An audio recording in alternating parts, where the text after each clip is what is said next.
Preface 1. As it is my intention within a very short time to confront my fellow men with the very greatest demand that has ever yet been made upon them, it seems to me above all necessary to declare here who and what I am. As a matter of fact, this ought to be pretty well known already, for I have not held my tongue about myself. But the disparity which obtains between the greatness of my task and the smallness of my contemporaries is revealed by the fact that people have neither heard me nor yet seen me. I live on my own self-made credit, and it is probably only a prejudice to suppose that I am alive at all. I do but require to speak to any one of the scholars who come to the Oberen Gadin in the summer in order to convince myself that I am not alive. Under these circumstances, it is a duty, and one against which my customary reserve, and to a still greater degree the pride of my instincts, rebel, to say, listen, for I am such and such a person. For heaven's sake, do not confound me with anyone else. 2.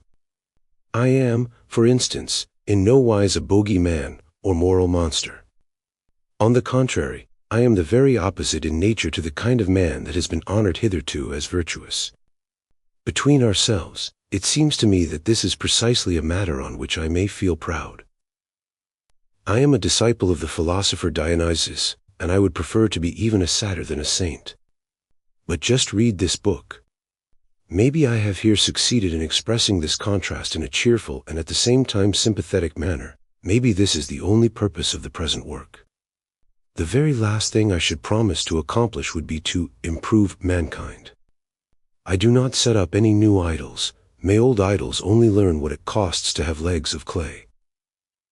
To overthrow idols, idols is the name I give to all ideals, is much more like my business.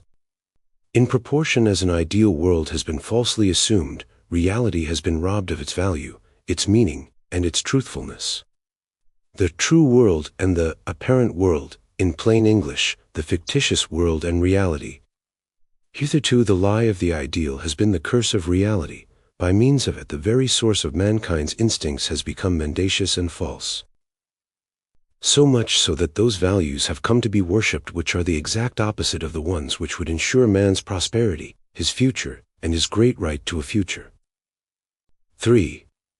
He who knows how to breathe in the air of my writings is conscious that it is the air of the heights, that it is bracing. A man must be built for it, otherwise the chances are that it will chill him. The ice is near, the loneliness is terrible, but how serenely everything lies in the sunshine. How freely one can breathe. How much, one feels, lies beneath one. Philosophy, as I have understood it hitherto, is a voluntary retirement into regions of ice and mountain peaks, the seeking out of everything strange and questionable in existence, everything upon which, hitherto, morality has set its ban. Through long experience, derived from such wanderings in forbidden country, I acquired an opinion very different from that which may seem generally desirable, of the causes which hitherto have led to men's moralizing and idealizing. The secret history of philosophers, the psychology of their great names, was revealed to me. How much truth can a certain mind endure? How much truth can it dare? These questions became for me ever more and more the actual test of values. Error, the belief in the ideal, is not blindness, error is cowardice. Every conquest, every step forward in knowledge, is the outcome of courage, of hardness towards oneself, of cleanliness towards oneself. I do not refute ideals, all I do is to draw on my gloves in their presence. Nitimer invented them. With this device my philosophy will one day be victorious. For that which has hitherto been most stringently forbidden is, without exception, truth. 4. In my life work, my Zarathustra holds a place apart. With it, I gave my fellowmen the greatest gift that has ever been bestowed upon them. This book, the voice of which speaks out across the ages, is not only the loftiest book on earth, literally the book of mountaineer, the whole phenomenon, mankind, lies at an incalculable distance beneath it.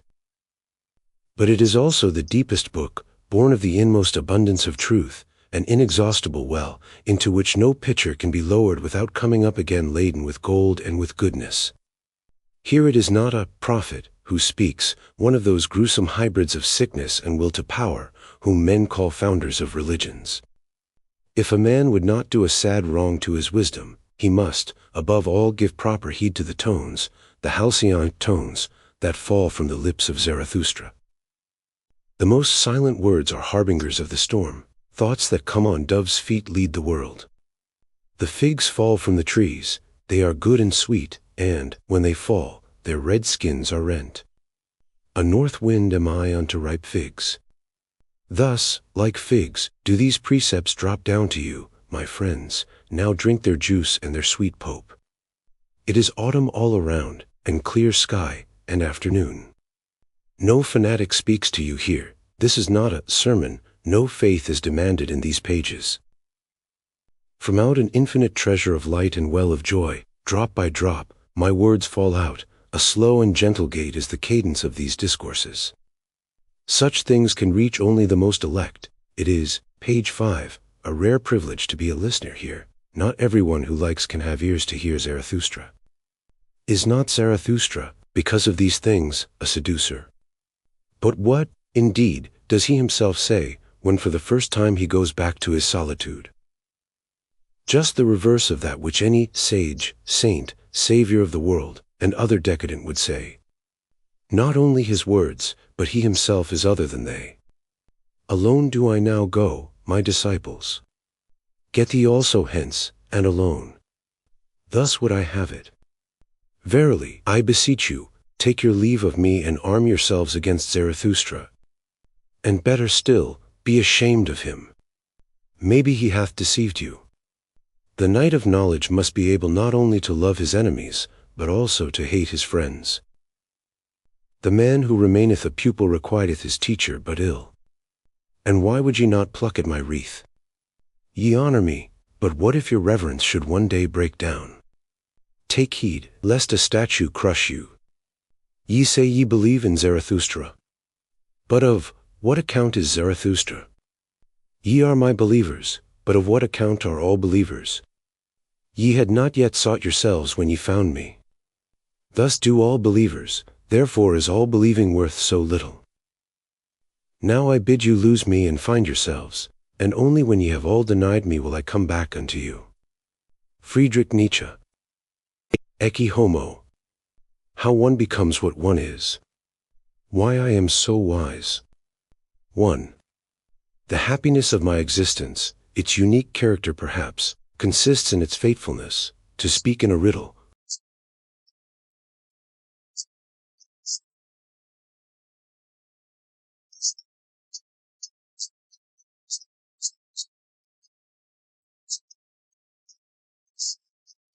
explains that neutrality, that freedom from partisanship in regard to the general problem of existence, which perhaps distinguishes me. To the first indications of ascending or of descending life my nostrils are more sensitive than those of any man that has yet lived. In this domain I am a master to my backbone. I know both sides, for I am both sides. My father died in his 36th year. He was delicate, lovable, and morbid, like one who is preordained to pay simply a flying visit, a gracious reminder of life rather than life itself. In the same year that his life declined, mine also declined. In my 36th year I reached the lowest point in my vitality. I still lived, but my eyes could distinguish nothing that lay 3 paces away from me. At that time, it was the year 1879. I resigned my professorship at Bale, lived through the summer like a shadow in St. Moritz, and spent the following winter, the most sunless of my life, like a shadow in Naumburg. This was my lowest ebb. During this period I wrote The Wanderer and His Shadow. Without a doubt I was conversant with shadows then. The winter that followed, my first winter in Genoa, brought forth that sweetness and spirituality which is almost inseparable from extreme poverty of blood and muscle, in the shape of the dawn of day, the perfect lucidity and cheerfulness, the intellectual exuberance even, that this work reflects, coincides, in my case, not only with the most profound physiological weakness, but also with an excess of suffering. In the midst of the agony of a headache which lasted 3 days, accompanied by violent nausea, I was possessed of most singular dialectical clearness, and in absolutely cold blood I then thought out things, for which, in my more healthy moments, I am not enough of a climber, not sufficiently subtle, not sufficiently cold. My readers perhaps know to what extent I consider dialectic a symptom of decadence, as, for instance, in the most famous of all cases, the case of Socrates. All the morbid disturbances of the intellect, even that semi-stupor which accompanies fever, have, unto this day, remained completely unknown to me, and for my first information concerning their nature and frequency, I was obliged to have recourse to the learned works which have been compiled on the subject. My circulation is slow. No one has ever been able to detect fever in me. A doctor who treated me for some time as a nerve patient finally declared, "No, there is nothing wrong with your nerves, it is simply I who am nervous." It has been absolutely impossible to ascertain any local degeneration in me, nor any organic stomach trouble, however much I may have suffered from profound weakness of the gastric system as the result of general exhaustion. Even my eye trouble, which sometimes approached so perilously near to blindness, was only an effect and not a cause. For, whenever my general vital condition improved, my power of vision also increased. Having admitted all this, do I need to say that I am experienced in questions of decadence? I know them inside and out. Even that filigree art of prehension and comprehension in general, that feeling for delicate shades of difference, that psychology of seeing through brick walls, and whatever else I may be able to do, was first learnt then, and is the specific gift of that period during which everything in me was subtilized, observation itself, together with all the organs of observation. To look upon healthier concepts and values from the standpoint of the sick, and conversely to look down upon the secret work of the instincts of decadence from the standpoint of him who is laden and self-reliant with the richness of life, this has been my longest exercise, my principal experience. If in anything at all, it was in this that I became a master. Today my hand knows the trick. I now have the knack of reversing perspectives. The first reason perhaps why a transvaluation of all values has been possible to me alone. 2. For, apart from the fact that I am a decadent, I am also the reverse of such a creature. Among other things, my proof of this is, that I always instinctively select the proper remedy when my spiritual or bodily health is low, whereas the decadent, as such, invariably chooses those remedies which are bad for him. As a whole I was sound, but in certain details I was a decadent. That energy with which I sentenced myself to absolute solitude, and to a severance from all those conditions in life to which I had grown accustomed, my discipline of myself, and my refusal to allow myself to be pampered, to be tended hand and foot, and to be doctored, all this betrays the absolute certainty of my instincts respecting what at that time was most needful to me. I placed myself in my own hands. I restored myself to health. The first condition of success in such an undertaking, as every physiologist will admit, is that at bottom a man should be sound. An intrinsically morbid nature cannot become healthy. On the other hand, to an intrinsically sound nature, illness may even constitute a powerful stimulus to life, to a surplus of life. It is in this light that I now regard the long period of illness that I endured. It seemed as if I had discovered life afresh, my own self included. I tasted all good things and even trifles in a way in which it was not easy for others to taste them. Out of my will to health and to life I made my philosophy. For this should be thoroughly understood. It was during those years in which my vitality reached its lowest point that I ceased from being a pessimist. The instinct of self-recovery forbade my holding to a philosophy of poverty and desperation. Now, by what signs are nature's lucky strokes recognized among men? They are recognized by the fact that any such lucky stroke gladdens our senses, that he is carved from one integral block, which is hard, sweet, and fragrant as well. He enjoys that only which is good for him. His pleasure, his desire, ceases when the limits of that which is good for him are overstepped. He divines remedies for injuries. He knows how to turn serious accidents to his own advantage. That which does not kill him makes him stronger. He instinctively gathers his material from all he sees, hears, and experiences. He is a selective principle. He rejects much. He is always in his own company, whether his intercourse be with books, with men, or with natural scenery. He honors the things he chooses, the things he acknowledges, the things he trusts. He reacts slowly to all kinds of stimuli, with that tardiness which long caution and deliberate pride have bred in him, he tests the approaching stimulus. He would not dream of meeting it halfway. He believes neither in ill luck nor guilt. He can digest himself and others. He knows how to forget. He is strong enough to make everything turn to his own advantage. Lo then, I am the very reverse of a decadent, for he whom I have just described is none other than myself. 3. This double thread of experiences, this means of access to two worlds that seem so far asunder, finds in every detail its counterpart in my own nature. I am my own complement. I have a second sight as well as the first. And perhaps I also have a third sight. By the very nature of my origin, I was allowed an outlook beyond all merely local, merely national and limited horizons. It required no effort on my part to be a good European. On the other hand, I am perhaps more German than modern Germans, mere imperial Germans, can hope to be. I, the last anti-political German.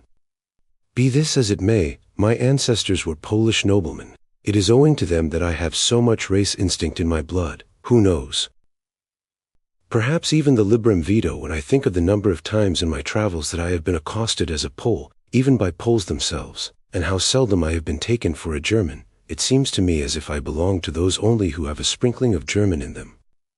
But my mother, Franziska Ehler, is at any rate something very German, as is also my paternal grandmother, Erdmuth Cross. The latter spent the whole of her youth in good old Weimar, not without coming into contact with Goethe's circle. Her brother, Krauss, the professor of theology in Königsberg, was called to the post of general superintendent at Weimar after Goethe's death. It is not unlikely that her mother, my great-grandmother, is mentioned in young Goethe's diary under the name of Muschen. She married twice, and her second husband was Superintendent Nietzsche of Eilenburg. In 1813, the year of the Great War, when Napoleon with his general staff entered Erlenberg on 10th of October, she gave birth to a son. As a daughter of Saxony, she was a great admirer of Napoleon, and maybe I am so still. My father, born in 1813, died in 1849. Previous to taking over the pastorship of the parish of Rocken, not far from Litzen, he lived for some years at the castle of Altenburg, where he had charge of the education of the four princesses. His pupils are the Queen of Hanover, the Grand Duchess Constantine, the Grand Duchess of Oldenburg, and the Princess Teresa of Saxe-Altenburg. He was full of loyal respect for the Prussian king, Friedrich William IV, from whom he obtained his living at Rocken. The events of 1848 saddened him extremely. As I was born on the 15th of October, the birthday of the king above mentioned, I naturally received the Hohenzollern names of Frederick William. There was at all events one advantage in the choice of this day. My birthday throughout the whole of my childhood was a day of public rejoicing. I regard it as a great privilege to have had such a father. It even seems to me that this embraces all that I can claim in the matter of privileges, life, the great yet to life, excepted.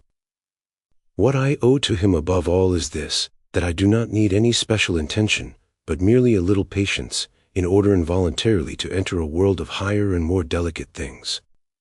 There I am at home, there alone does my inmost passion become free. The fact that I had to pay for this privilege almost with my life, certainly does not make it a bad bargain. In order to understand even a little of my Zarathustra, perhaps a man must be situated and constituted very much as I am myself, with one foot beyond the realm of the living. 4. I have never understood the art of arousing ill feeling against myself. This is also something for which I have to thank my incomparable father, even when it seemed to me highly desirable to do so. However unchristian it may seem, I do not even bear any ill feeling towards myself. Turn my life about as you may, you will find but seldom, perhaps indeed only once, any trace of someone's having shown me ill will. You might perhaps discover, however, too many traces of goodwill. My experiences, even with those on whom every other man has burnt his fingers, speak without exception in their favor. I tame every bear, I can make even clowns behave decently. During the 7 years in which I taught Greek to the 6th form of the college at Baylor, I never had occasion to administer a punishment. The laziest youths were diligent in my class. The unexpected has always found me equal to it. I must be unprepared in order to keep my self-command. Whatever the instrument was, even if it were as out of tune as the instrument, man, can possibly be, it was only when I was ill that I could not succeed in making it express something that was worth hearing. And how often have I not been told by the instruments themselves that they had never before heard their voices express such beautiful things. This was said to me most delightfully perhaps by that young fellow Heinrich von Stein, who died at such an unpardonably early age, and who, after having considerately asked leave to do so, once appeared in Sils Maria for a 3 days' sojourn, telling everybody there that it was not for the Engadine that he had come.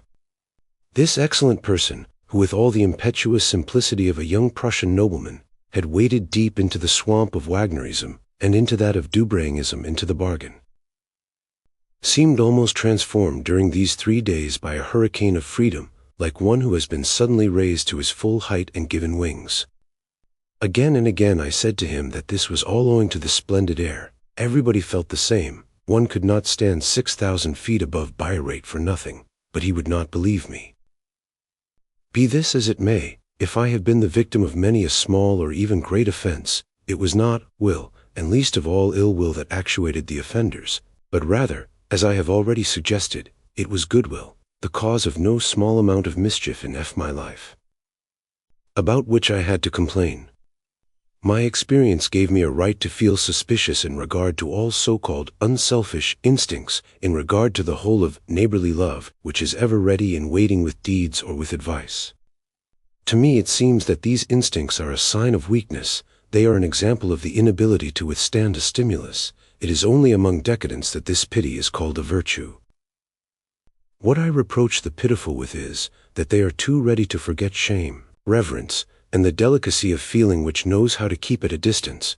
They do not remember that this gushing pity stinks of the mob, and that it is next of kin to bad manners, that pitiful hands may be thrust with results fatally destructive into a great destiny, into a lonely and wounded retirement, and into the privileges with which great guilt endows one.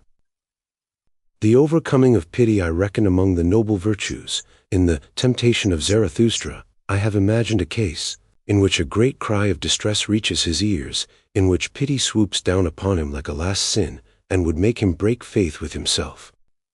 To remain one's own master in such circumstances, to keep the sublimity of one's mission pure in such cases, pure from the many ignoble and more short-sighted impulses which come into play in so-called unselfish actions. This is the rub, the last test perhaps which a Zarathustra has to undergo, the actual proof of his power. 5. In yet another respect I am no more than my father over again, and as it were the continuation of his life after an all too early death. Like every man who has never been able to meet his equal, and unto whom the concept, retaliation, is just as incomprehensible as the notion of equal rights, I have forbidden myself the use of any sort of measure of security or protection, and also, of course, of defense and justification. In all cases in which I have been made the victim either of trifling or even very great foolishness, my form of retaliation consists in this: as soon as possible to set a piece of cleverness at the heels of an act of stupidity. By this means perhaps it may still be possible to overtake it. To speak in a parable, I dispatch a pot of jam in order to get rid of a bitter experience. Let anybody only give me offense, I shall retaliate, he can be quite sure of that. Before long I discover an opportunity of expressing my thanks to the offender, among other things even for the offense, or of asking him for something, which can be more courteous even than giving. It also seems to me that the rudest word, the rudest letter, is more good-natured, more straightforward, than silence.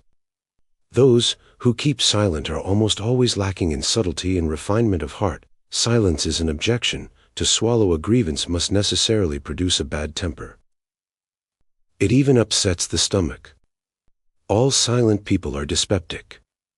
You perceive that I should not like to see rudeness undervalued. It is by far the most humane form of contradiction, and, in the midst of modern effeminacy, it is one of our first virtues. If one is sufficiently rich for it, it may even be a joy to be wrong. If a God were to descend to this earth, he would have to do nothing but wrong. To take guilt, not punishment, on one's shoulders, is the first proof of divinity. 6. Freedom from resentment and the understanding of the nature of resentment. Who knows how very much after all I am indebted to my long illness for these two things. The problem is not exactly simple. A man must have experienced both through his strength and through his weakness. If illness and weakness are to be charged with anything at all, it is with the fact that when they prevail, the very instinct of recovery, which is the instinct of defense and of war in man, becomes decayed. He knows not how to get rid of anything, how to come to terms with anything, and how to cast anything behind him. Everything wounds him. People and things draw unfortunately near, all experiences strike deep, memory is a gathering wound. To be ill is a sort of resentment in itself. Against this resentment the invalid has only one great remedy. I call it Russian fatalism, that fatalism which is free from revolt, and with which the Russian soldier, to whom a campaign proves unbearable, ultimately lays himself down in the snow. To accept nothing more, to undertake nothing more, to absorb nothing more, to cease entirely from reacting. The tremendous sagacity of this fatalism, which does not always imply merely the courage for death, but which in the most dangerous cases may actually constitute the self-preservative measure, amounts to a reduction of activity in the vital, page 21, functions, the slackening down of which is like a sort of will to hibernate. A few steps farther in this direction we find the fakir, who will sleep for weeks in a tomb. Owing to the fact that one would be used up too quickly if one reacted, one no longer reacts at all. This is the principle. And nothing on earth consumes a man more quickly than the passion of resentment. Mortification, morbid susceptibility, the inability to wreak revenge, the desire and thirst for revenge, the concoction of every sort of poison, this is surely the most injurious manner of reacting which could possibly be conceived by exhausted men. It involves a rapid wasting away of nervous energy, an abnormal increase of detrimental secretions, as, for instance, that of bile into the stomach. To the sick man, resentment ought to be more strictly forbidden than anything else. It is his special danger. Unfortunately, however, it is also his most natural propensity. This was fully grasped by that profound physiologist Buddha. His religion, which it would be better to call a system of hygiene, in order to avoid confounding it with a creed so wretched as Christianity, depended for its effect upon the triumph over resentment. To make the soul free therefrom was considered the first step towards recovery. Not through hostility is hostility put to flight, through friendship does hostility end. This stands at the beginning of Buddha's teaching. This is not a precept of morality, but of physiology. Resentment born of weakness is not more deleterious to anybody than it is to the weak man himself. Conversely, in the case of that man whose nature is fundamentally a rich one, resentment is a superfluous feeling, a feeling to remain master of which is almost a proof of riches. Those of my readers who know the earnestness with which my philosophy wages war against the feelings of revenge and rancor, even to the extent of attacking the doctrine of free will, my conflict with Christianity is only a particular instance of it, will understand why I wish to focus attention upon my own personal attitude and the certainty of my practical instincts precisely in this matter. In my moments of decadence I forbade myself the indulgence of the above feelings, because they were harmful. As soon as my life recovered enough riches and pride, however, I regarded them again as forbidden, but this time because they were beneath me. That Russian fatalism, of which I have spoken, manifested itself in me in such a way that for years I held tenaciously to almost insufferable conditions, places, habitations, and companions. Once chance had placed them on my path. It was better than changing them, than feeling that they could be changed, than revolting against them. He who stirred me from this fatalism, he who violently tried to shake me into consciousness, seemed to me then a mortal enemy. In point of fact, there was danger of death each time this was done. To regard oneself as a destiny, not to wish oneself different, this, in such circumstances, is sagacity itself. 7. War, on the other hand, is something different. At heart I am a warrior. Attacking belongs to my instincts. To be able to be an enemy, maybe these things presuppose a strong nature. In any case, all strong natures involve these things. Such natures need resistance, consequently they go in search of obstacles. The pathos of aggression belongs of necessity to strength as much as the feelings of revenge and of rancor belong to weakness. Woman, for instance, is revengeful. Her weakness involves this passion, just as it involves her susceptibility in the presence of other people's suffering. The strength of the aggressor can be measured by the opposition which he needs. Every increase of growth betrays itself by a seeking out of more formidable opponents, or problems, for a philosopher who is combative challenges even problems to a duel. The task is not to overcome opponents in general, but only those opponents against whom one has to summon all one's strength, one's skill, and one's swordsmanship, in fact, opponents who are one's equals. To be one's enemy's equal, this is the first condition of an honorable duel. Where one despises, one cannot wage war. Where one commands, where one sees something beneath one ought not to wage war. My war tactics can be reduced to 4 principles. First, I attack only things that are triumphant. If necessary, I wait until they become triumphant. Secondly, I attack only those things against which I find no allies, against which I stand alone, against which I compromise nobody but myself. I have not yet taken one single step before the public eye, which did not compromise me. That is my criterion of a proper mode of action. Thirdly, I never make personal attacks. I use a personality merely as a magnifying glass, by means of which I render a general, but elusive and scarcely noticeable evil, more apparent. In this way I attacked David Strauss, or rather the success given to a senile book by the cultured classes of Germany. By this means I caught German culture red-handed.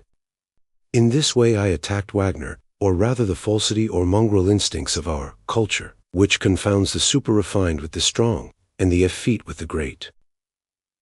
Fourthly, I attack only those things from which all personal differences are excluded, in which any such thing as a background of disagreeable experiences is lacking. On the contrary, attacking is to me a proof of goodwill and, in certain circumstances, of gratitude. By means of it, I do honor to a thing, I distinguish a thing, whether I associate my name with that of an institution or a person, by being against or for either, is all the same to me. If I wage war against Christianity, I feel justified in doing so, because in that quarter I have met with no fatal experiences and difficulties. The most earnest Christians have always been kindly disposed to me. I, personally, the most essential opponent of Christianity, am far from holding the individual responsible for what is the fatality of long ages. May I be allowed to hazard a suggestion concerning one last trait in my character, which in my intercourse with other men has led me into some difficulties. I am gifted with a sense of cleanliness, the keenness of which is phenomenal, so much so that I can ascertain physiologically, that is to say, smell, the proximity, nay, the inmost core, the entrance of every human soul. This sensitiveness of mine is furnished with psychological antennae, wherewith I feel and grasp every secret, the quality of concealed filth lying at the base of many a human character which may be the inevitable outcome of base blood, and which education may have veneered, is revealed to me at the first glance. If my observation has been correct, such people, whom my sense of cleanliness rejects, also become conscious, on their part, of the cautiousness to which my loathing prompts me. And this does not make them any more fragrant. In keeping with a custom which I have long observed, pure habits and honesty towards myself are among the first conditions of my existence. I would die in unclean surroundings. I swim, bathe, and splash about, as it were, incessantly in water, in any kind of perfectly transparent and shining element. That is why my relations with my fellows try my patience to no small extent. My humanity does not consist in the fact that I understand the feelings of my fellows, but that I can endure to understand. My humanity is a perpetual process of self-mastery. But I need solitude, that is to say, recovery, return to myself, the breathing of free, crisp, bracing air. The whole of my Zarathustra is the dithyramb in honor of solitude, or, if I have been understood, in honor of purity. Thank heaven, it is not in honor of pure foolery. He who has an eye for color will call him a diamond. The loathing of mankind, of the rabble, was always my greatest danger. Would you hearken to the words spoken by Zarathustra concerning deliverance from loathing?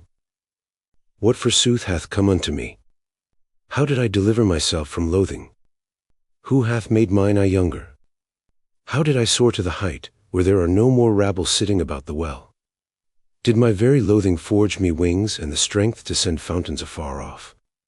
Verily to the loftiest heights did I need to fly, to find once more the spring of joyfulness. Oh, I found it, my brethren. Up here, on the loftiest height, the spring of joyfulness gusheth forth for me. And there is a life at the well of which no rabble can drink with you. Almost too fiercely dost thou rush, for me, thou spring of joyfulness. And ofttimes dost thou empty the pitcher again in trying to fill it. And yet must I learn to draw near thee more humbly. Far too eagerly does my heart jump to meet thee. My heart, whereon my summer burneth, my short, hot, melancholy, over-blessed summer, how my summer heart yearneth for thy coolness. Farewell, the lingering affliction of my spring. Past is the wickedness of my snowflakes in June. Summer have I become entirely, and summer noontide. A summer in the loftiest heights, with cold springs and blessed stillness. Oh, come, my friends, that the stillness may wax even more blessed. For this is our height and our home. Too high and steep is our dwelling for all the unclean and their appetites. Do but cast your pure eyes into the well of my joyfulness, my friends. How could it thus become muddy? It will laugh back at you with its purity. On the tree called future do we build our nest. Eagles shall bring food in their beaks unto us lonely ones. Verily not the food whereof the unclean might partake. They would think they ate fire and would burn their mouths. Verily, no abodes for the unclean do we here hold in readiness. To their bodies our happiness would seem an ice cavern, and to their spirits also. And like strong winds will we live above them, neighbors to the eagles, companions of the snow, and playmates of the sun, thus do strong winds live. And like a wind shall I one day blow amidst them, and take away their soul's breath with my spirit, thus my future willeth it. Verily, a strong wind is Zarathustra to all low lands, and this is his counsel to his foes and to all those who spit and spew, beware of spitting against the wind. Why I am so clever. 1. Why do I know more things than other people? Why, in fact, am I so clever? I have never pondered over questions that are not questions. I have never squandered my strength. Of actual religious difficulties, for instance, I have no experience. I have never known what it is to feel sinful. In the same way, I completely lack any reliable criterion for ascertaining what constitutes a prick of conscience. From all accounts, a prick of conscience does not seem to be a very estimable thing. Once it was done, I should hate to leave an action of mine in the lurch. I should prefer completely to omit the evil outcome, the consequences, from the problem concerning the value of an action. In the face of evil consequences, one is too ready to lose the proper standpoint from which one's deed ought to be considered. A prick of conscience strikes me as a sort of evil eye. Something that has failed should be honored all the more jealously, precisely because it has failed. This is much more in keeping with my morality.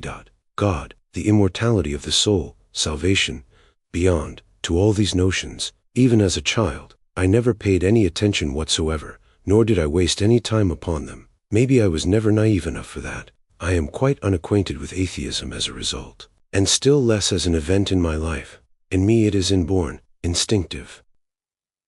I am too inquisitive, too incredulous, too high-spirited to be satisfied with such a palpably clumsy solution of things. God is a too palpably clumsy solution of things, a solution which shows a lack of delicacy towards us thinkers. At bottom he is really no more than a coarse and rude prohibition of you shall not think.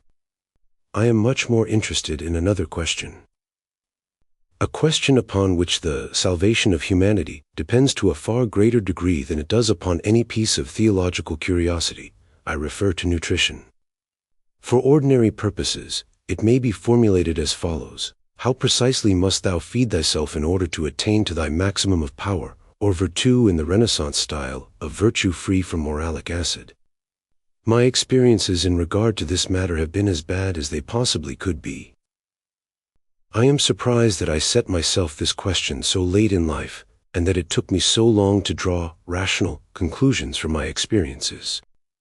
Only the absolute one-lessness of German culture, its idealism, can to some extent explain how it was that precisely in this matter I was so backward that my ignorance was almost saintly.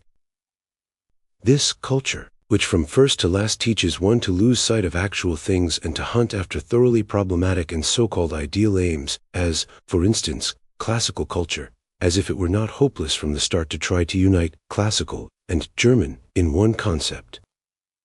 It is even a little comical. Try and imagine a classically cultured citizen of Leipzig. Indeed, I can say that up to a very mature age, my food was entirely bad, expressed morally. It was impersonal, selfless, altruistic, to the glory of cooks and all other fellow Christians. It was through the cooking in vogue at Leipzig, for instance, together with my first study of Schopenhauer, 1865, that I earnestly renounced my will to live. To spoil one's stomach by absorbing insufficient nourishment, this problem seemed to my mind solved with admirable felicity by the above-mentioned cookery. It is said that in the year 1866 changes were introduced into this department. But as to German cookery in general, what has it not got on its conscience?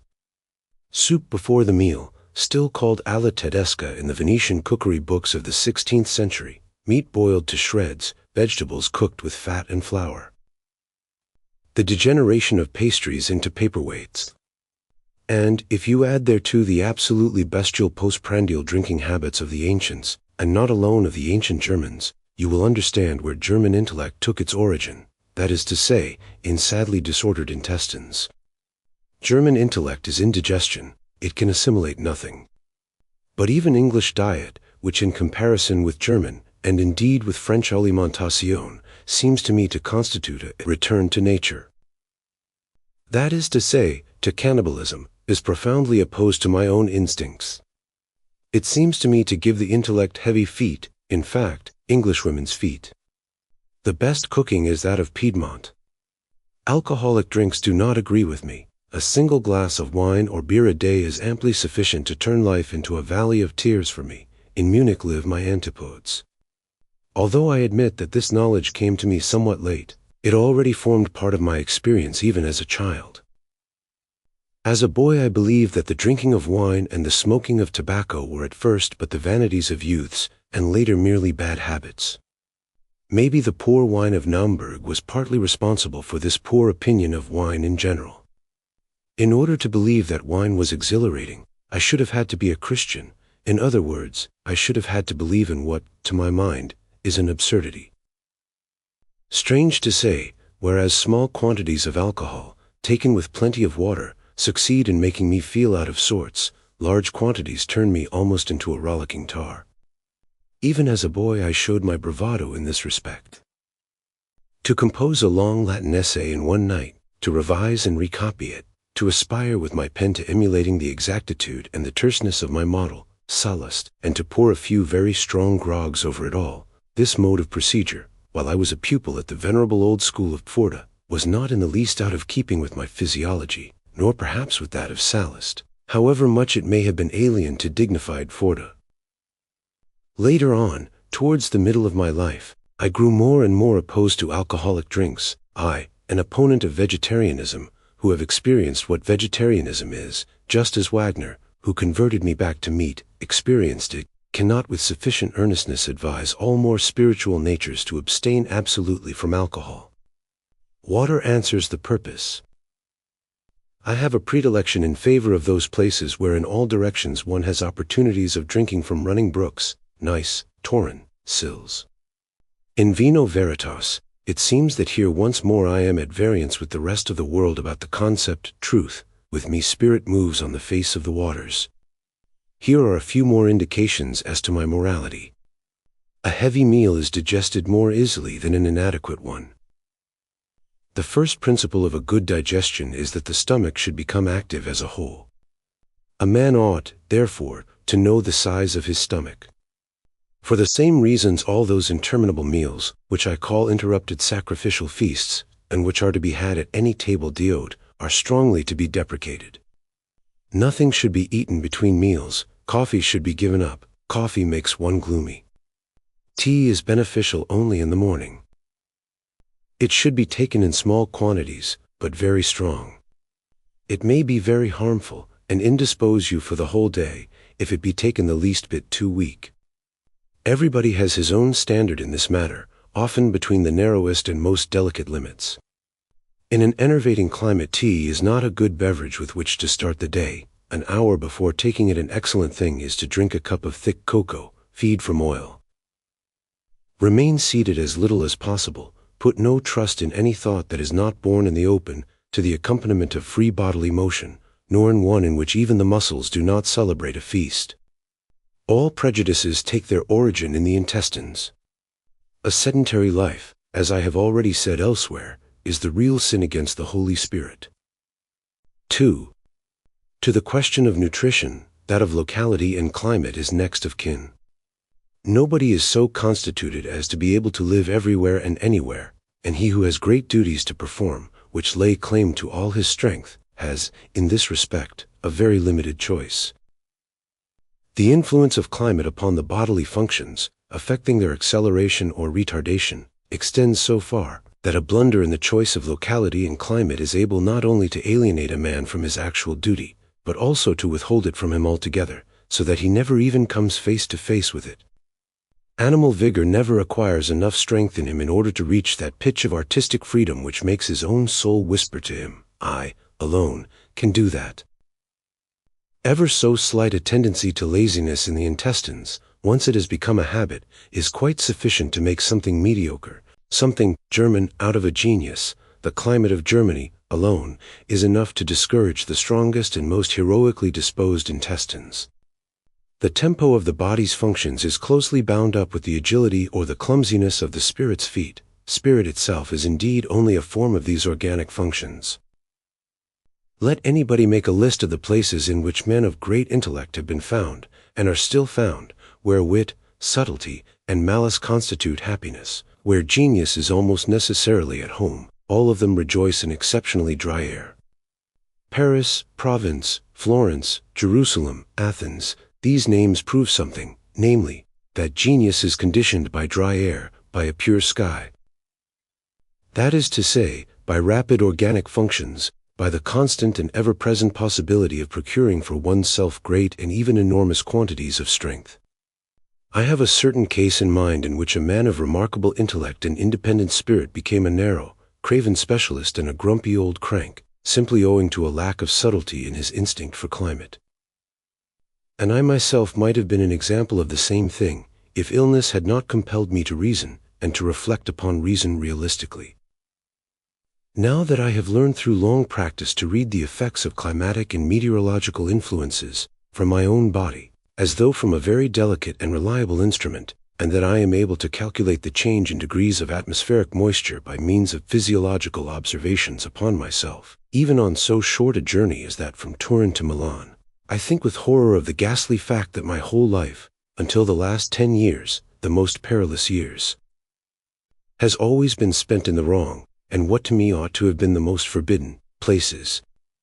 Nuremberg, Forda, Thuringia in general, Leipzig, Bâle, Venice, so many ill-starred places for a constitution like mine. If I cannot recall one single happy reminiscence of my childhood and youth, it is nonsense to suppose that so-called moral causes could account for this, as, for instance, the incontestable fact that I lacked companions that could have satisfied me. For this fact is the same today as it ever was, and it does not prevent me from being cheerful and brave. But it was ignorance in physiological matters, that confounded idealism, that was the real curse of my life. This was the superfluous and foolish element in my existence, something from which nothing could spring, and for which there can be no settlement and no compensation.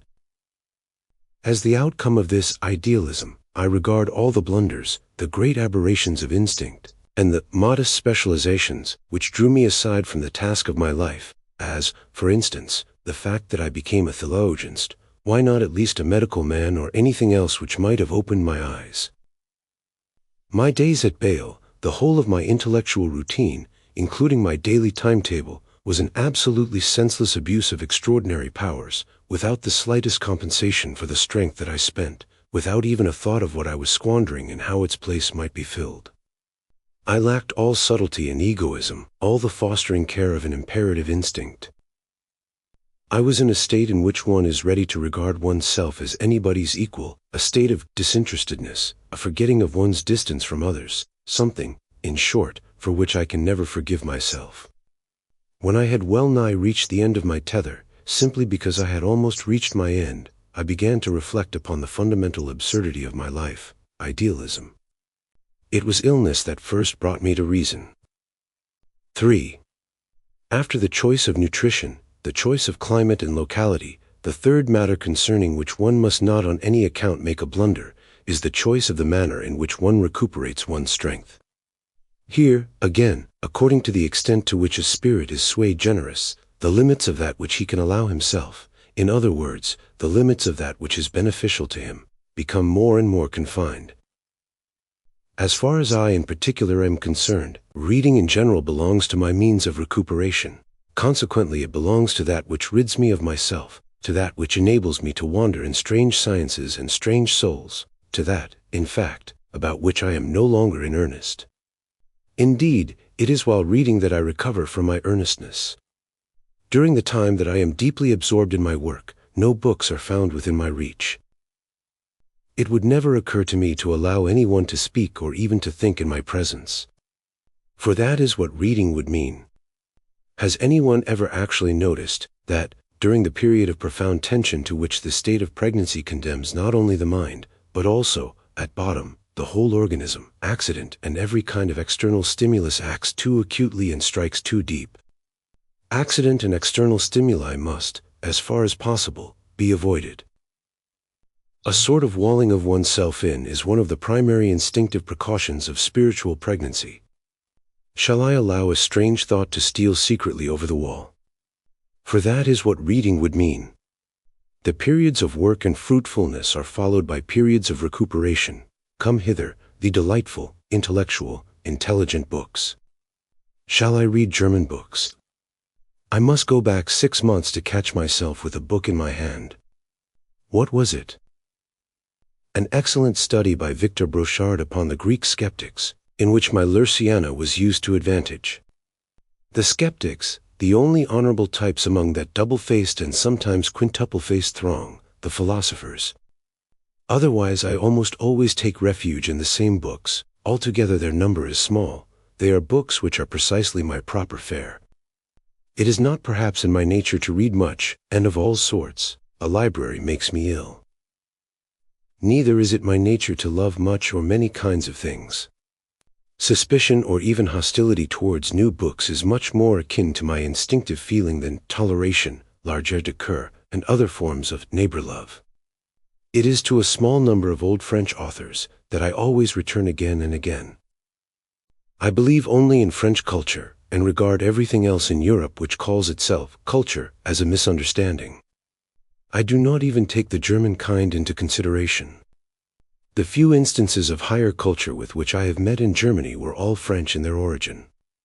The most striking example of this was Madame Cosima Wagner, by far the most decisive voice in matters of taste that I have ever heard. If I do not read, but literally love Pascal.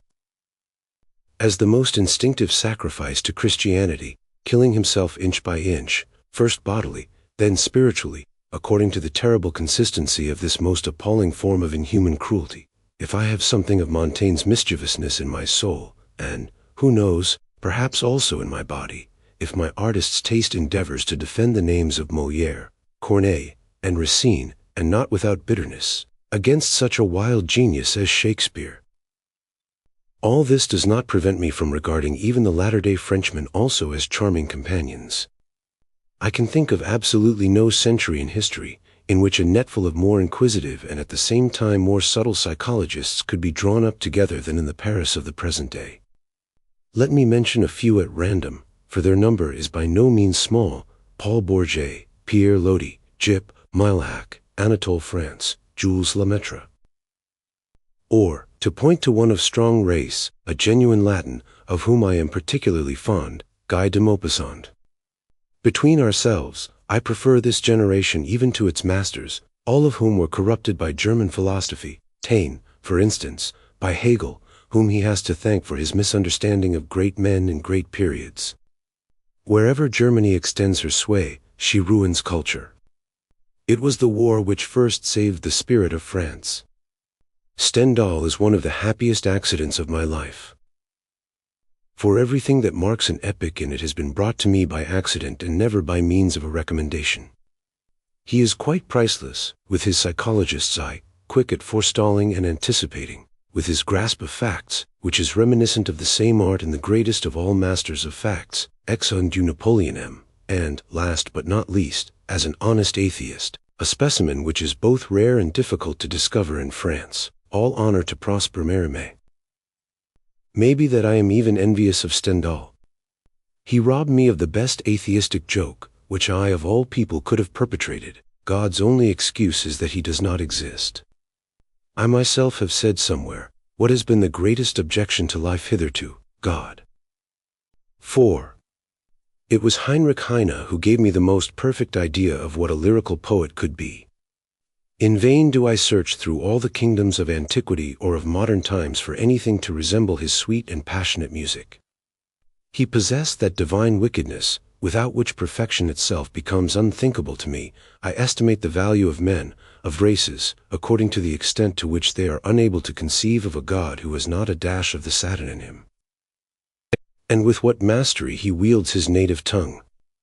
One day it will be said of Heine and me that we were by far the greatest artists of the German language that have ever existed, and that we left all the efforts that mere Germans made in this language an incalculable distance behind us. I must be profoundly related to Byron's Manfred. Of all the dark abysses in this work I found a counterparts in my own soul. At the age of 13 I was ripe for this book. Words fail me, I have only a look, for those who dare to utter the name of Faust in the presence of Manfred.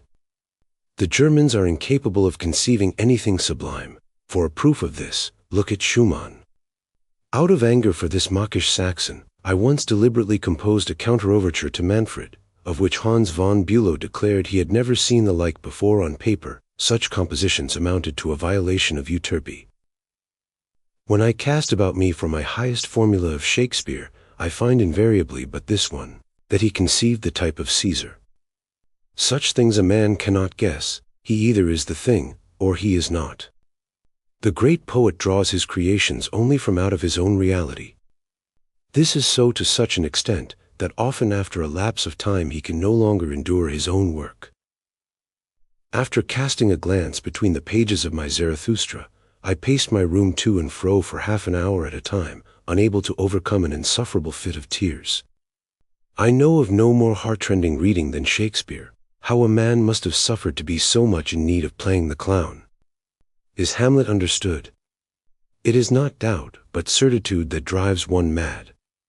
But in order to feel this, one must be profound, one must be an abyss, a philosopher. We all fear the truth. And, to make a confession, I feel instinctively certain and convinced that Lord Bacon is the originator, the self-torturer, of this most sinister kind of literature. What do I care about the miserable gabble of American muddlers and blockheads? But the power for the greatest realism in vision is not only compatible with the greatest realism in deeds, with the monstrous in deeds, with crime, it actually presupposes the latter. We do not know half enough about Lord Bacon, the first realist in all the highest acceptation of this word, to be sure of everything he did, everything he willed, and everything he experienced in his inmost soul. Let the critics go to hell. Suppose I had christened my Zarathustra with a name not my own, let us say with Richard Wagner's name, the acumen of 2,000 years would not have sufficed to guess that the author of Human, All Too Human was the visionary of Zarathustra. 5. As I am speaking here of the recreations of my life, I feel I must express a word or two of gratitude for that which has refreshed me by far the most heartily and most profoundly. This, without the slightest doubt, was my intimate relationship with Richard Wagner. All my other relationships with men I treat quite lightly, but I would not have the days I spent at Tripship, those days of confidence, of cheerfulness, of sublime flashes, and of profound moments, blotted from my life at any price. I know not what Wagner may have been for others, but no cloud ever darkened our sky. And this brings me back again to France. I have no arguments against Wagnerites, and hoc genus omni who believe that they do honor to Wagner by believing him to be like themselves. For such people I have only a contemptuous curl of my lip.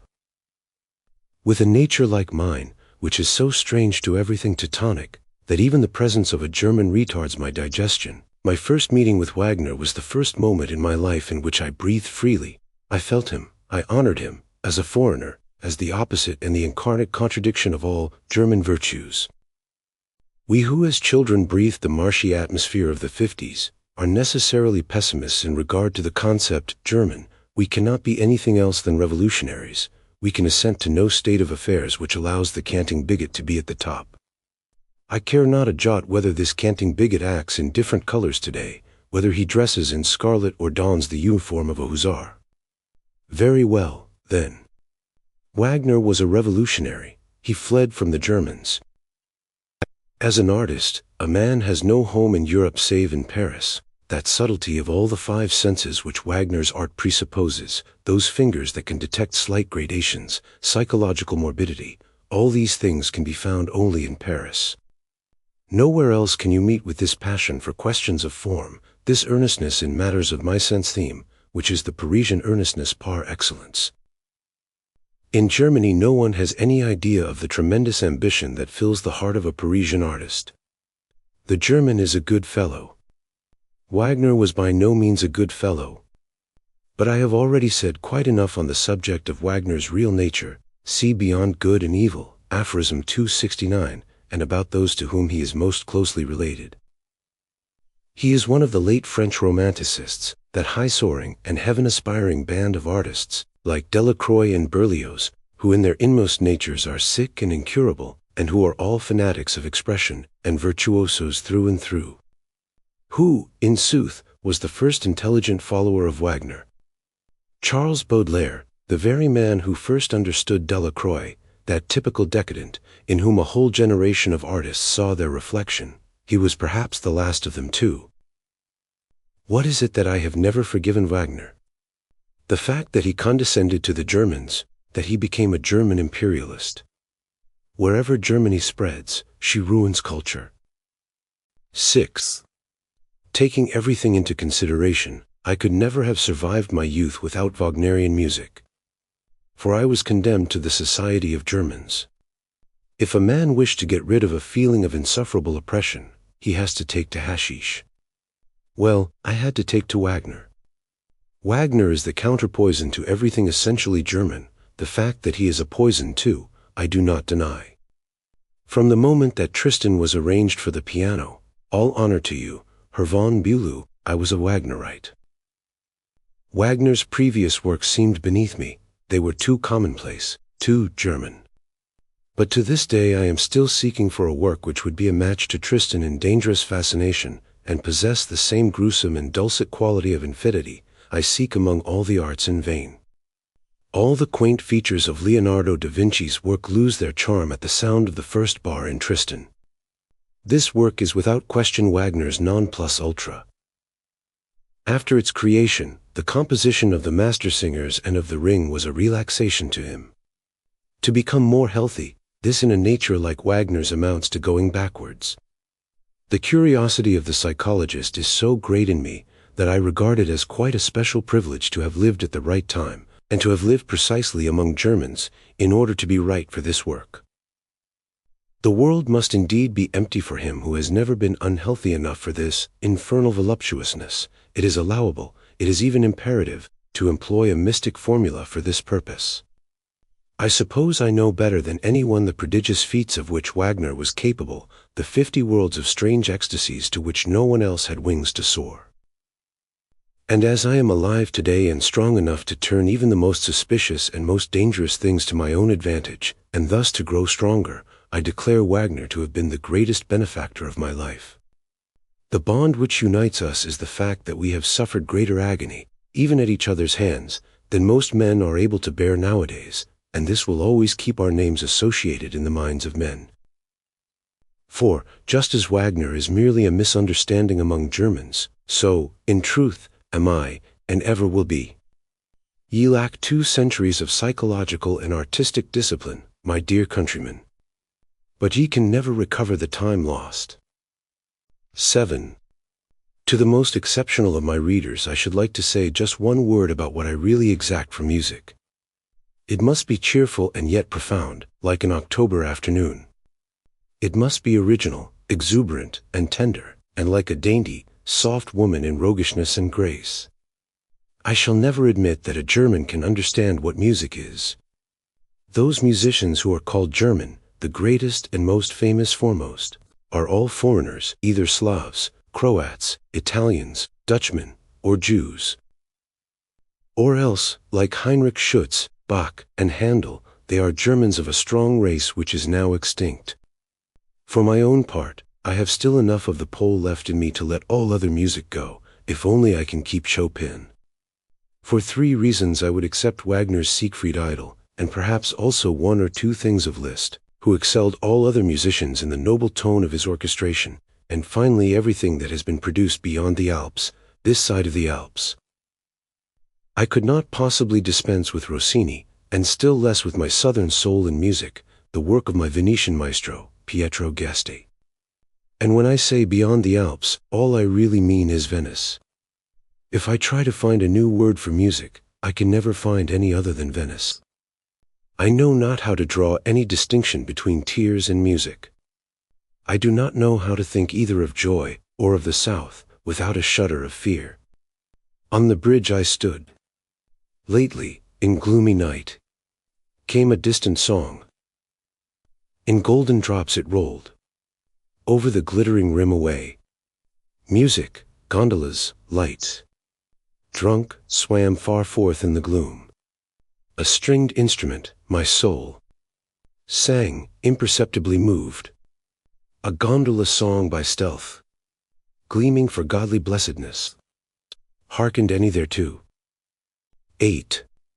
In all these things, in the choice of food, place, climate, and recreation, the instinct of self-preservation is dominant, and this instinct manifests itself with least ambiguity when it acts as an instinct of defense. To close one's eyes too much, to seal one's ears too much, to keep certain things at a distance, this is the first principle of prudence, the first proof of the first that a man is not an accident but a necessity. The popular word for this instinct of defense is taste. A man's imperative command is not only to say no in cases where yes would be a sign of disinterestedness, but also to say no as seldom as possible. One must part with all that which compels one to repeat no with ever greater frequency. The rationale of this principle is that all discharges of defensive forces, however slight they may be, involve enormous and absolutely superfluous losses when they become regular and habitual. Our greatest expenditure of strength is made up of those small and most frequent discharges of it. The act of keeping things off, of holding them at a distance, amounts to a discharge of strength. Do not deceive yourselves on this point, and an expenditure of energy directed at purely negative ends. Simply by being compelled to keep constantly on his guard, a man may grow so weak as to be unable any longer to defend himself. Suppose I were to step out of my house, and, instead of the quiet and aristocratic city of Turin, I were to find a German provincial town, my instinct would have to brace itself together in order to repel all that which would pour in upon it from this crushed down and cowardly world. Or suppose I were to find a large German city, that structure of vice in which nothing grows, but where every single thing, whether good or bad, is squeezed in from outside. In such circumstances should I not be compelled to become a hedgehog? But to have prickles amounts to a squandering of strength. They even constitute a twofold luxury, when, if we only chose to do so, we could dispense with them and open our hands instead. Another form of prudence and self-defense consists in trying to react as seldom as possible, and to keep oneself aloof from those circumstances and conditions wherein one would be condemned, as it were, to suspend one's liberty and one's initiative, and become a mere reacting medium. As an example of this I point to the intercourse with books. The scholar who, in sooth, does little else than handle books. With the philologists of average attainments their number may amount to 200 a day, ultimately forgets entirely and completely the capacity of thinking for himself. When he has not a book between his fingers he cannot think. When he thinks, he responds to a stimulus, a thought he has read. Finally all he does is to react. The scholar exhausts his whole strength in saying either yes or no to matter which has already been thought out, or in criticizing it. He is no longer capable of thought on his own account. In him the instinct of self-defense has decayed, otherwise he would defend himself against books. The scholar is a decadent. With my own eyes I have seen gifted, richly endowed, and free-spirited natures already read to ruins at 30, and mere wax vestas that have to be rubbed before they can give off any sparks, or thoughts. To set to early in the morning, at the break of day, in all the fullness and dawn of one's strength, and to read a book, this I call positively vicious. 9. At this point I can no longer evade a direct answer to the question, how one becomes what one is. And in giving it, I shall have to touch upon that masterpiece in the art of self-preservation, which is selfishness. Granting that one's life task, the determination and the fate of one's life task, greatly exceeds the average measure of such things, nothing more dangerous could be conceived than to come face to face with one's self by the side of this life task. The fact that one becomes what one is presupposes that one has not the remotest suspicion of what one is. From this standpoint, even the blunders of one's life have their own meaning and value, the temporary deviations and aberrations, the moments of hesitation and of modesty, the earnestness wasted upon duties which lie outside the actual life task. In these matters great wisdom, perhaps even the highest wisdom, comes into activity. In these circumstances, in which Gnosticism would be the sure road to ruin, forgetting oneself, misunderstanding oneself, belittling oneself, narrowing oneself, and making oneself mediocre, amount to reason itself. Expressed morally, to love one's neighbor and to live for others and for other things may be the means of protection employed to maintain the hardest kind of egoism. This is the exceptional case in which I, contrary to my principle and conviction, take the side of the altruistic instincts, for here they are concerned in subserving selfishness and self-discipline. The whole surface of consciousness, for consciousness is a surface, must be kept free from any one of the great imperatives. Beware even of every striking word, of every striking attitude. There are also many risks which the instinct runs of understanding itself too soon. Meanwhile the organizing idea, which is destined to become master, grows and continues to grow into the depths, it begins to command, it leads you slowly back from your deviations and aberrations, it prepares individual qualities and capacities, which one day will make themselves felt as indispensable to the whole of your task. Step by step it cultivates all the serviceable faculties, before it ever whispers a word concerning the dominant task, the goal, the object, and the meaning of it all. Looked at from this standpoint, my life is simply amazing. For the task of transvaluing values, more capacities were needful perhaps than could well be found side by side in one individual, and above all, antagonistic capacities which had to be free from the mutual strife and destruction which they involve. An order of rank among capacities, distance, the art of separating without creating hostility, to refrain from confounding things, to keep from reconciling things, to possess enormous multifariousness and yet to be the reverse of chaos, all this was the first condition, the long secret work, and the artistic mastery of my instinct. Its superior guardianship manifested itself with such exceeding strength, that not once did I ever dream of what was growing within me. Until suddenly all my capacities were ripe, and one day burst forth in all the perfection of their highest bloom. I cannot remember ever having exerted myself, I can point to no trace of struggle in my life, I am the reverse of a heroic nature. To will something, to strive after something, to have an aim or a desire in my mind, I know none of these things from experience.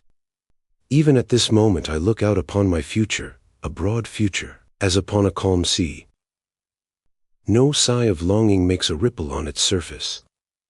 I have not the slightest wish that anything should be otherwise than it is, I myself would not be otherwise. But in this matter I have always been the same. I have never had a desire.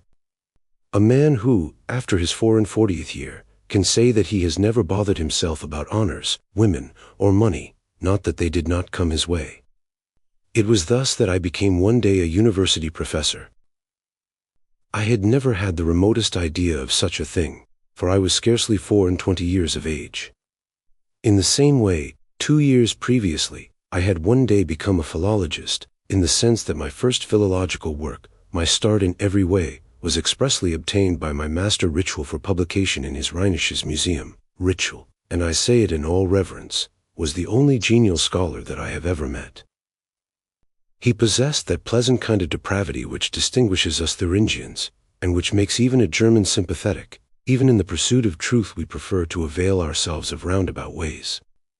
In saying this I do not mean to underestimate in any way my Thuringian brother, the intelligent Leopold von Ranke. 10.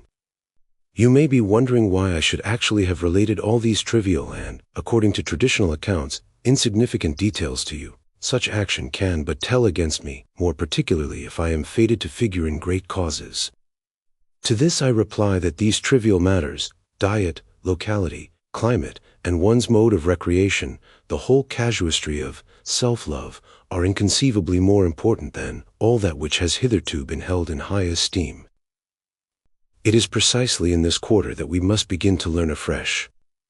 All those things which mankind has valued with such earnestness heretofore are not even real. They are mere creations of fancy, or, more strictly speaking, lies born of the evil instincts of diseased and, in the deepest sense, noxious natures, all the concepts, God, soul, virtue, sin, beyond, truth, eternal life.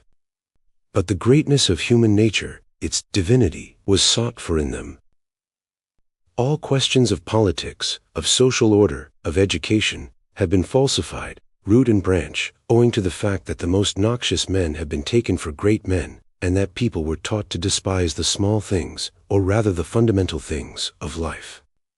If I now choose to compare myself with those creatures who have hitherto been honored as the first among men, the difference becomes obvious.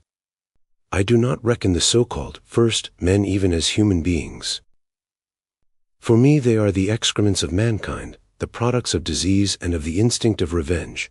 They are so many monsters laden with rottenness, so many hopeless incurables, who avenge themselves on life. I wish to be the opposite of these people. It is my privilege to have the very sharpest discernment for every sign of healthy instincts. There is no such thing as a morbid trait in me. Even in times of serious illness I have never grown morbid, and you might seek in vain for a trace of fanaticism in my nature. No one can point to any moment of my life in which I have assumed either an arrogant or a pathetic attitude. Pathetic attitudes are not in keeping with greatness. He who needs attitudes is false. Beware of all picturesque men. Life was easy, in fact easiest, to me, in those periods when it exacted the heaviest duties from me. Whoever could have seen me during the 70 days of this autumn, when, without interruption, I did a host of things of the highest rank. Things that no man can do nowadays, with a sense of responsibility for all the ages yet to come, would have noticed no sign of tension in my condition, but rather a state of overflowing freshness and good cheer. Never have I eaten with more pleasant sensations, never has my sleep been better. I know of no other manner of dealing with great tasks than as play. This, as a sign of greatness, is an essential prerequisite. The slightest constraint, a somber mien, any hard accent in the voice. All these things are objections to a man, but how much more to his work? One must not have nerves.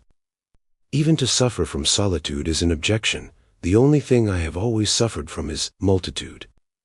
At an absurdly tender age, in fact when I was 7 years old, I already knew that no human speech would ever reach me. Did anyone ever see me sad on that account? At present I still possess the same affability towards everybody. I am even full of consideration for the lowest. In all this there is not an atom of haughtiness or of secret contempt. He whom I despise soon guesses that he is despised by me. The very fact of my existence is enough to rouse indignation in all those who have polluted blood in their veins. My formula for greatness in man is amor fati, the fact that a man wishes nothing to be different, either in front of him or behind him, or for all eternity. Not only must the necessary be borne, and on no account concealed. All idealism is falsehood in the face of necessity, but it must also be loved. Why I write such excellent books. 1. I am one thing, My creations are another. Here, before I speak of the books themselves, I shall touch upon the question of the understanding and misunderstanding with which they have met. I shall proceed to do this in as perfunctory a manner as the occasion demands, for the time has by no means come for this question. My time has not yet come either. Some are born posthumously. 1st-day institutions will be needed in which men will live and teach, as I understand living and teaching. Maybe, also, that by that time, chairs will be founded and endowed for the interpretation of Zarathustra. But I should regard it as a complete contradiction of myself, if I expected to find ears and eyes for my truths today. The fact that no one listens to me, that no one knows how to receive at my hands today, is not only comprehensible, it seems to me quite the proper thing. I do not wish to be mistaken for another, and to this end I must not mistake myself. To repeat what I have already said, I can point to but few instances of ill will in my life, and as for literary ill will, I could mention scarcely a single example of it. On the other hand, I have met with far too much pure foolery. It seems to me that to take up one of my books is one of the rarest honors that a man can pay himself. Even supposing that he put his shoes from off his feet beforehand, not to mention boots.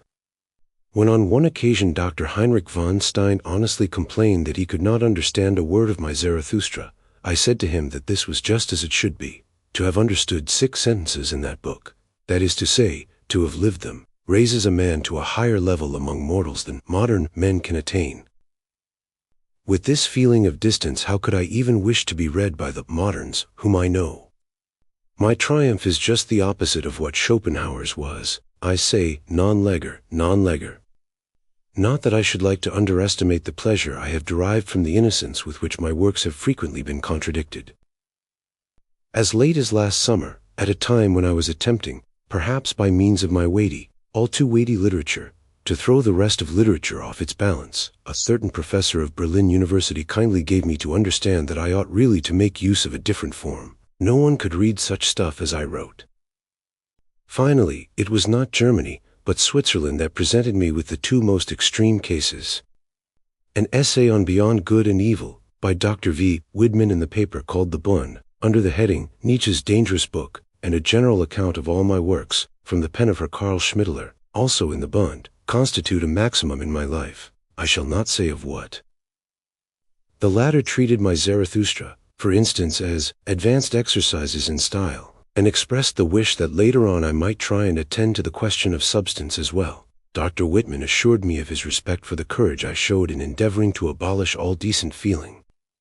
Thanks to a little trick of destiny, every sentence in these criticisms seemed, with a consistency that I could but admire, to be an inverted truth. In fact, it was most remarkable that all one had to do was to transvalue all values in order to hit the nail on the head with regard to me, instead of striking my head with the nail. I am more particularly anxious, therefore, to discover an explanation. After all, no one can draw more out of things, books included, than he already knows. A man has no ears for that to which experience has given him no access. To take an extreme case, suppose a book contains simply incidents which lie quite outside the range of general or even rare experience. Suppose it to be the first language to express a whole series of experiences. In this case, nothing it contains will really be heard at all, and, thanks to an acoustic delusion, people will believe that where nothing is heard there is nothing to hear. This, at least, has been my usual experience, and proves, if you will, the originality of my experience. He who thought he had understood something in my work had as a rule adjusted something in it to his own image, not infrequently the very opposite of myself, an idealist, for instance. He who understood nothing in my work would deny that I was worth considering at all. The word Superman, which designates a type of man that would be one of nature's rarest and luckiest strokes, as opposed to modern men, to good men, to Christians and other nihilists, a word which in the mouth of Zarathustra, the annihilator of morality, acquires a very profound meaning, is understood almost everywhere, and with perfect innocence, in the light of those values to which a flat contradiction was made manifest in the figure of Zarathustra. That is to say, as an ideal type, a higher kind of man, half saint and half genius. Other learned cattle have suspected me of Darwinism on account of this word. Even that hero cult of that great unconscious and involuntary swindler, Carlyle, a cult which I repudiated with such roguish malice, was recognized in my doctrine. Once, when I whispered to a man that he would do better to seek for the Superman in a Caesar Borgia than in a Parsifal, he could not believe his ears. The fact that I am quite free from curiosity in regard to criticisms of my books, more particularly when they appear in newspapers, will have to be forgiven me. My friends and my publishers know this, and never speak to me of such things.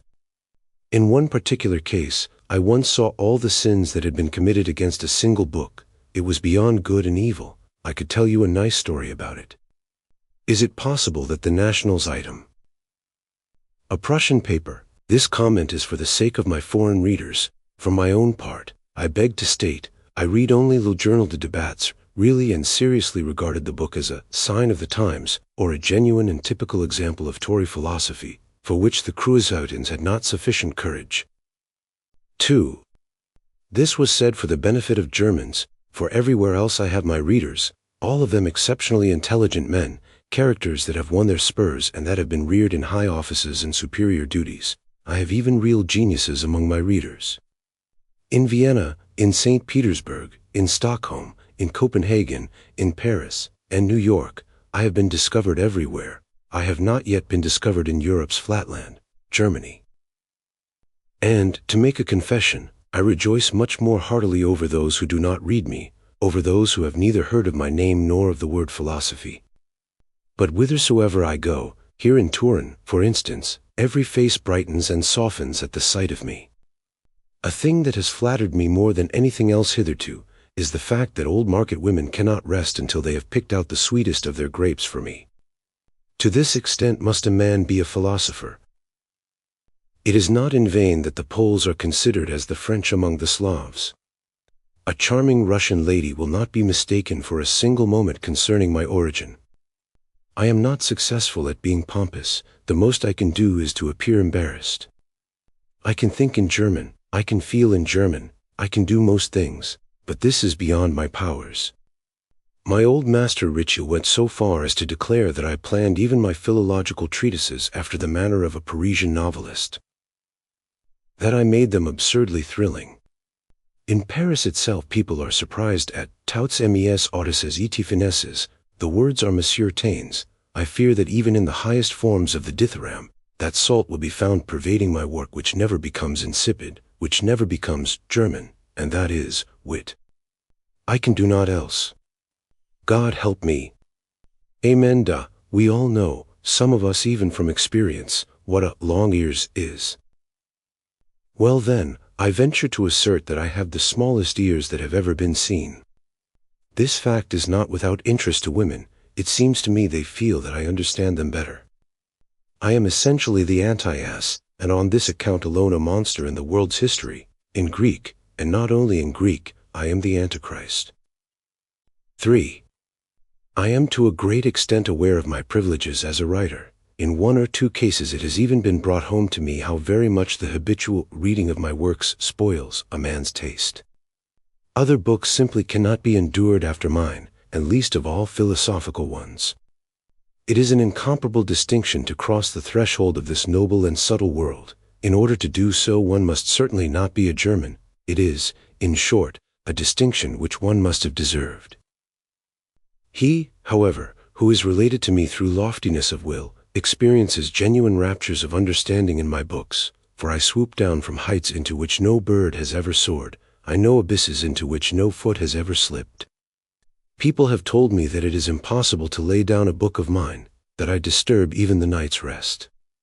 There is no prouder or at the same time more subtle kind of books. They sometimes attain to the highest pinnacle of earthly endeavor, cynicism. To capture their thoughts a man must have the tenderest fingers as well as the most intrepid fists. Any kind of spiritual decrepitude utterly excludes all intercourse with them. Even any kind of dyspepsia. A man must have no nerves, but he must have a cheerful belly. Not only the poverty of a man's soul and its stuffy air excludes all intercourse with them, but also, and to a much greater degree, cowardice, uncleanliness, and secret intestinal revengefulness. A word from my lips suffices to make the color of all evil instincts rush into a face.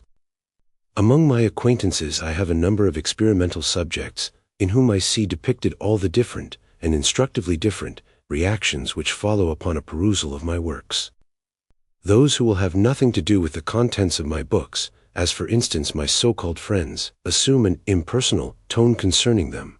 They wish me luck, and congratulate me for having produced another work. They also declare that my writings show progress, because they exhale a more cheerful spirit. The thoroughly vicious people, the beautiful souls, the false from top to toe, do not know in the least what to do with my books. Consequently, with the beautiful consistency of all beautiful souls, they regard my work as beneath them.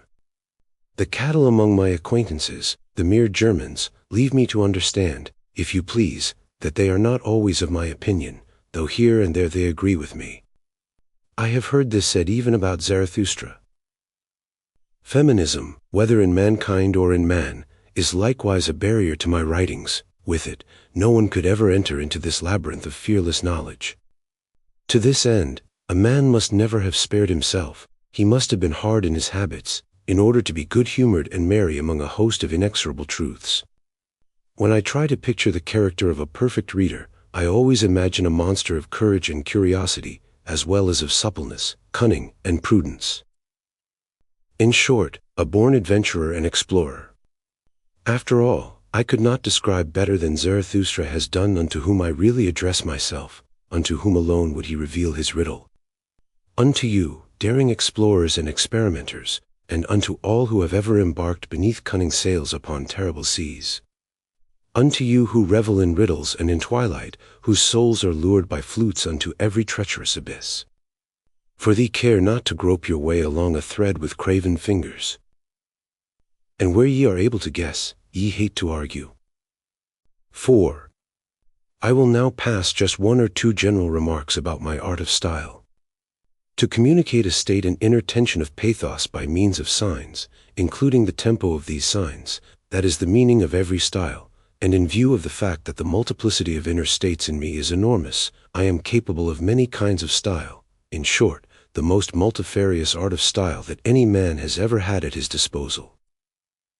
Any style is good which genuinely communicates an inner condition, which does not blunder over the signs, over the tempo of the signs, or over moods. All the laws of phrasing are the outcome of representing moods artistically. Good style, in itself, is a piece of sheer foolery, mere idealism, like beauty in itself, for instance, or goodness in itself, or the thing in itself. All this takes for granted, of course, that there exist ears that can hear, and such men as are capable and worthy of a like pathos, that those are not wanting unto whom one may communicate oneself. Meanwhile my Zarathustra, for instance, is still in quest of such people, alas. He will have to seek a long while yet. A man must be worthy of listening to him. And, until that time, there will be no one who will understand the art that has been squandered in this book. No one has ever existed who has had more novel, more strange, and purposely created art forms to fling to the winds. The fact that such things were possible in the German language still awaited proof. Formerly, I myself would have denied most emphatically that it was possible. Before my time people did not know what could be done with the German language, what could be done with language in general. The art of grand rhythm, of grand style in periods, for expressing the tremendous fluctuations of sublime and superhuman passion, was first discovered by me, with the dithyramb entitled The Seven Seals, which constitutes the last discourse of the third part of Zarathustra. I soared miles above all that which heretofore has been called poetry. 5. The fact that the voice which speaks in my works is that of a psychologist who is not his peer, is perhaps the first conclusion at which a good reader will arrive, a reader such as I deserve, and one who reads me just as the good old philologists used to read their Horace. Those propositions about which all the world is fundamentally agreed, not to speak of fashionable philosophy, of moralists and other empty-headed and cabbage-brained people, are to me but ingenuous blunders. For instance, the belief that altruistic and egoistic are opposites, while all the time the ego itself is merely a supreme swindle, an ideal. There are no such things as egoistic or altruistic actions. both concepts are psychological nonsense. Or the proposition that man pursues happiness, or the proposition that happiness is the reward of virtue, or the proposition that pleasure and pain are opposites. Morality, the Circe of mankind, has falsified everything psychological, root and branch. It has demoralized everything, even to the terribly nonsensical point of calling love unselfish. A man must first be firmly poised. He must stand securely on his two legs, otherwise he cannot love at all. This indeed the girls know only too well. They don't care two pins about unselfish and merely objective men. May I venture to suggest, incidentally, that I know women? This knowledge is part of my Dionysian patrimony. Who knows? Maybe I am the first psychologist of the eternally feminine. Women all like me. But that's an old story. Save, of course, the abortions among them, the emancipated ones, those who lack the wherewithal to have children. Thank goodness I am not willing to let myself be torn to pieces. The perfect woman tears you to pieces when she loves you. I know these amiable maenads. Oh, what a dangerous, creeping, subterranean little beast of prey she is. And so agreeable withal. A little woman, pursuing her vengeance, would force open even the iron gates of fate itself. Woman is incalculably more wicked than man, she is also clever. Goodness in a woman is already a sign of degeneration. All cases of beautiful souls in women may be traced to a faulty physiological condition, but I go no further, lest I should become medicinal. The struggle for equal rights is even a symptom of disease. Every doctor knows this.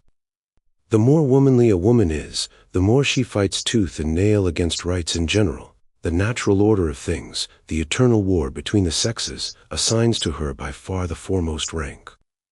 Have people had ears to hear my definition of love? It is the only definition worthy of a philosopher. Love, in its means, is war. In its foundation, it is the mortal hatred of the sexes. Have you heard my reply to the question how a woman can be cured, saved, in fact, give her a child? A woman needs children, man is always only a means, thus spake Zarathustra. The emancipation of women, this is the instinctive hatred of physiologically botched, that is to say, barren, women for those of their sisters who are well constituted. The fight against man is always only a means, a pretext, a piece of strategy. By trying to rise to woman per se, to higher woman, to the ideal woman, all they wish to do is to lower the general level of women's rank, and there are no more certain means to this end than university education, trousers, and the rights of voting cattle. Truth to tell, the emancipated are the anarchists in the eternally feminine world, the physiological mishaps, the most deep-rooted instinct of whom is revenge. A whole species of the most malicious idealism, which, by the by, also manifests itself in men, in Henrik Ibsen for instance, that typical old maid, whose object is to poison the clean conscience, the natural spirit, of sexual love. And in order to leave no doubt in your minds in regard to my opinion, which, on this matter, is as honest as it is severe, I will reveal to you one more clause out of my moral code against vice. With the word vice I combat every kind of opposition to nature, or, if you prefer fine words, idealism. The clause reads, preaching of chastity is a public incitement to unnatural practices. All depreciation of the sexual life, all the sullying of it by means of the concept impure, is the essential crime against life, is the essential crime against the Holy Spirit of life. In order to give you some idea of myself as a psychologist, let me take this curious piece of psychological analysis out of the book Beyond Good and Evil, in which it appears. I forbid, by the by, any guessing as to whom I am describing in this passage. The genius of the heart, as that great anchorite possesses it, the divine tempter and born Pied Piper of consciences, whose voice knows how to sink into the inmost depths of every soul, who neither utters a word nor casts a glance, in which some seductive motive or trick does not lie, a part of whose masterliness is that he understands the art of seeming. Not what he is, but that which will place a fresh constraint upon his followers to press ever more closely upon him, to follow him ever more enthusiastically and wholeheartedly. The genius of the heart, which makes all loud and self-conceited things hold their tongues and lend their ears, which polishes all rough souls and makes them taste a new longing, to lie placid as a mirror, that the deep heavens may be reflected in them.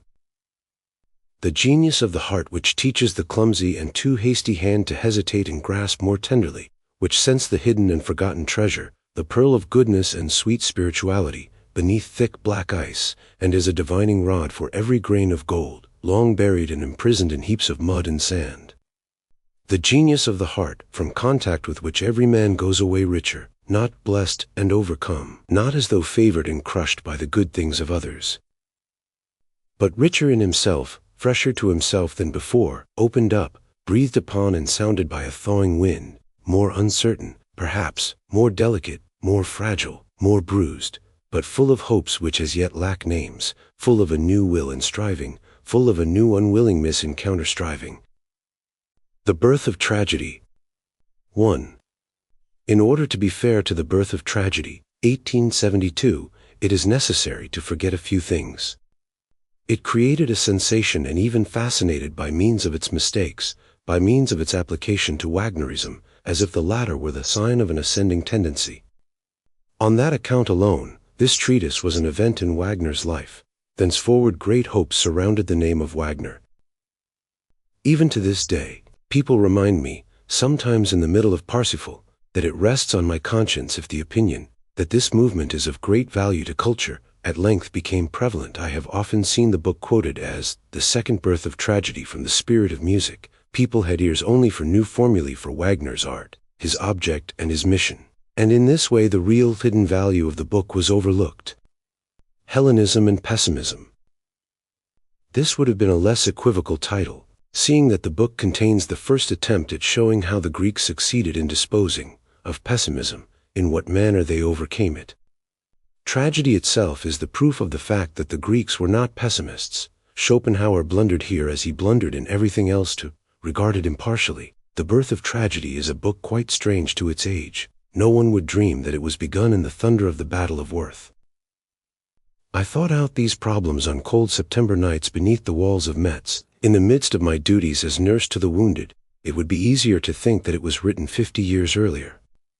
Its attitude towards politics is one of indifference, un-German, as people would say today. It smells offensively of Hegel. Only in one or two formulae is it infected with the bitter odor of corpses which is peculiar to Schopenhauer.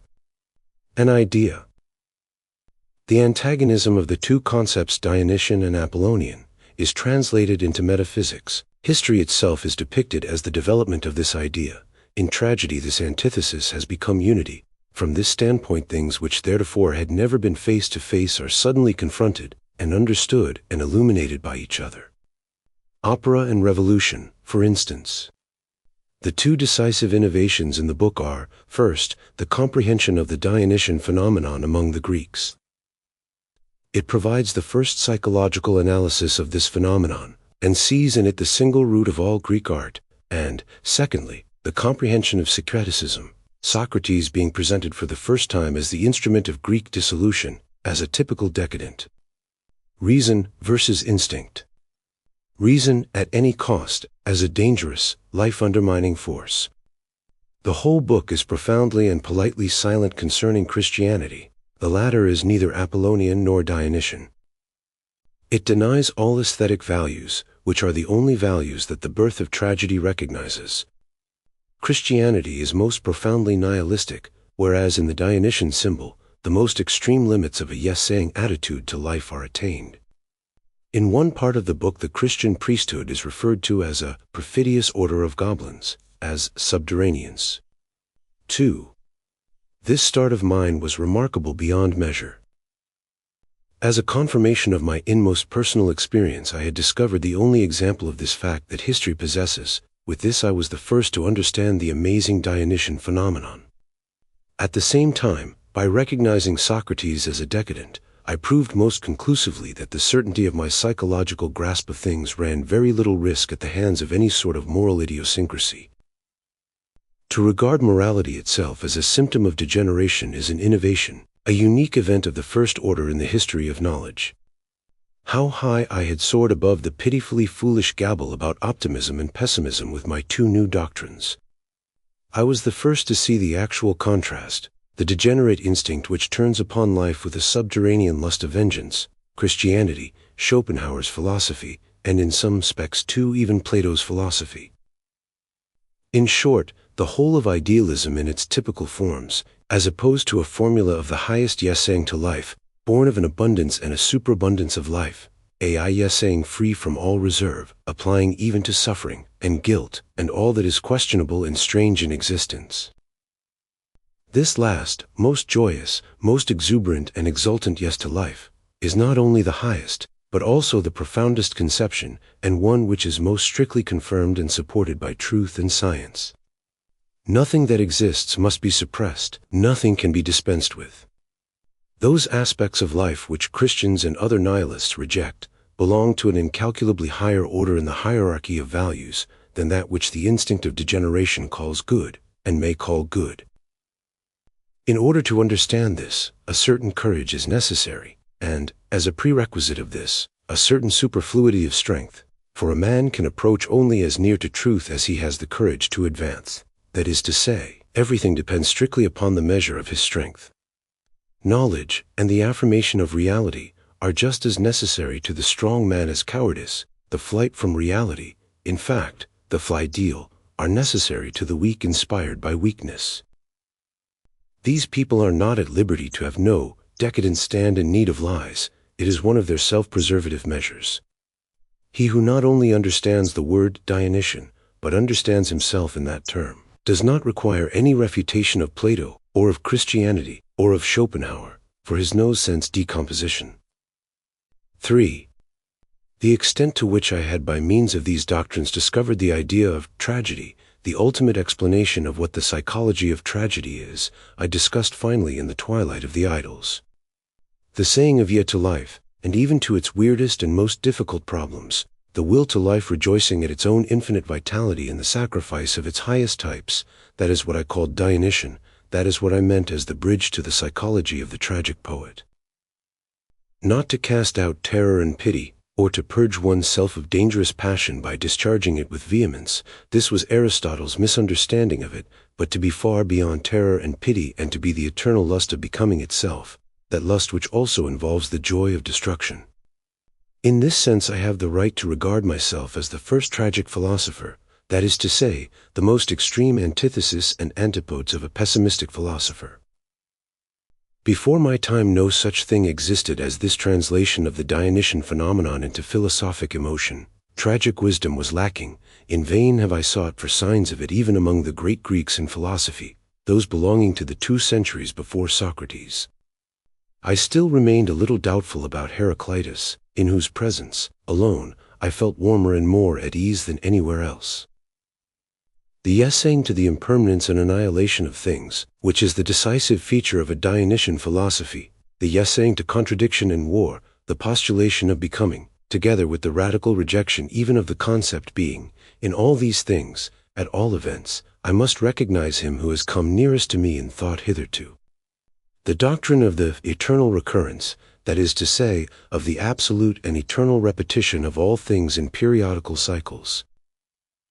This doctrine of Zarathustra's might, it is true, have been taught before. In any case, the Stoics, who derived nearly all their fundamental ideas from Heraclitus, show traces of it. A tremendous hope finds expression in this work. After all, I have absolutely no reason to renounce the hope for a Dionysian future of music. Let us look a century ahead, and let us suppose that my attempt to destroy 2 millenniums of hostility to nature and of the violation of humanity be crowned with success. That new party of life advocates, which will undertake the greatest of all tasks, the elevation and perfection of mankind, as well as the relentless destruction of all degenerate and parasitical elements, will make that superabundance of life on earth once more possible, out of which the Dionysian state will perforce arise. Again, I promise the advent of a tragic age. The highest art in the saying of yet to life, tragedy, will be born again when mankind has the knowledge of the hardest, but most necessary of wars, behind it, without, however, suffering from that knowledge. A psychologist might add that what I heard in Wagnerian music in my youth and early manhood had nothing whatsoever to do with Wagner, that when I described Dionysian music, I described merely what I personally had heard. That I was compelled instinctively to translate and transfigure everything into the new spirit which filled my breast. A proof of this, and as strong a proof as you could have, is my essay, Wagner in Bayreuth. In all its decisive psychological passages I am the only person concerned. Without any hesitation you may read my name or the word Zarathustra, wherever the text contains the name of Wagner. The whole panorama of the dithyrambic artist is the representation of the already existing author of Zarathustra, and it is drawn with an abysmal depth which does not even once come into contact with the real Wagner. Wagner himself had a notion of the truth. He did not recognize himself in the essay. In this way, the idea of Bayreuth was changed into something which to those who are acquainted with my Zarathustra will be no riddle, that is to say, into the great noon when the highest of the elect will consecrate themselves for the greatest of all duties, who knows? The vision of a feast which I may live to see. The pathos of the first few pages is universal history. The look which is discussed on page 105(3) of the book is the actual look of Zarathustra, Wagner, Bayreuth. The whole of this petty German wretchedness is a cloud upon which an infinite fathom organa of the future is reflected. Even from the psychological standpoint, all the decisive traits in my character are introduced into Wagner's nature, the juxtaposition of the most brilliant and most fatal forces, a will to power such as no man has ever possessed, inexorable bravery in matters spiritual, an unlimited power of learning unaccompanied by depressed powers for action. Everything in this essay is a prophecy. The proximity of the resurrection of the Greek spirit, the need of men who will be counter-Alexanders, who will once more tie the Gordian knot of Greek culture, after it has been cut. Listen to the world historic accent with which the concept, sense for the tragic, is introduced on page 180. There are little else but world historic accents in this essay. This is the strangest kind of objectivity that ever existed. My absolute certainty in regard to what I am projected itself into any chance reality. Truth about myself was voiced from out appalling depths. On pages 174 and 175 the style of Zarathustra is described and foretold with incisive certainty, and no more magnificent expression will ever be found than that on pages 144 to 147 for the event for which Zarathustra stands, that prodigious act of the purification and consecration of mankind. Thoughts out of season. 1. The 4 essays composing the Thoughts out of season are thoroughly warlike in tone. They prove that I was no mere dreamer, that I delight in drawing the sword, and perhaps, also, that my wrist is dangerously supple. The first onslaught, 1873, was directed against German culture, upon which I looked down even at that time with unmitigated contempt without either sense, substance, or goal. It was simply public opinion.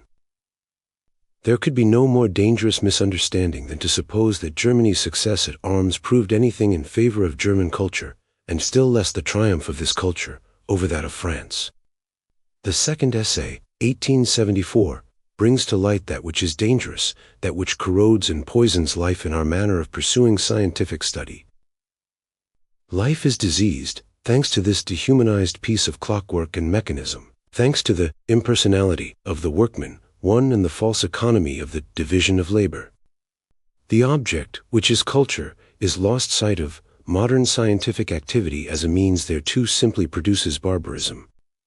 In this treatise, the historical sense, of which this century is so proud, is for the first time recognized as sickness, as a typical symptom of decay. In the third and fourth essays, a signpost is set up pointing to a higher concept of culture, to a re-establishment of the notion, culture, and 2 pictures of the hardest self-love and self-discipline are presented, 2 essentially unmodern types, full of the most sovereign contempt for all that which lay around them and was called empire, culture, Christianity, Bismarck, and success. These 2 types were Schopenhauer and Wagner, or, in a word, Nietzsche. 2. Of these 4 attacks, the first met with extraordinary success. The stir which it created was in every way gorgeous. I had put my finger on the vulnerable spot of a triumphant nation. I had told it that its victory was not a red-letter day for culture, but, perhaps, something very different. The reply rang out from all sides, and certainly not only from old friends of David Strauss, whom I had made ridiculous as the type of a German Philistine of culture and a man of smug self-content. In short, as the author of that suburban gospel of his, called The Old and the New Faith, the term Philistine of culture passed into the current language of Germany after the appearance of my book. These old friends, whose vanity as Württembergians and Swabians I had deeply wounded in regarding their unique animal, their bird of paradise, as a trifle comic, replied to me as ingenuously and as grossly as I could have wished. The Prussian replies were smarter, they contained more Prussian blue. The most disreputable attitude was assumed by a Leipzig paper, the egregious Grenzboden, and it cost me some pains to prevent my indignant friends in Bale from taking action against it.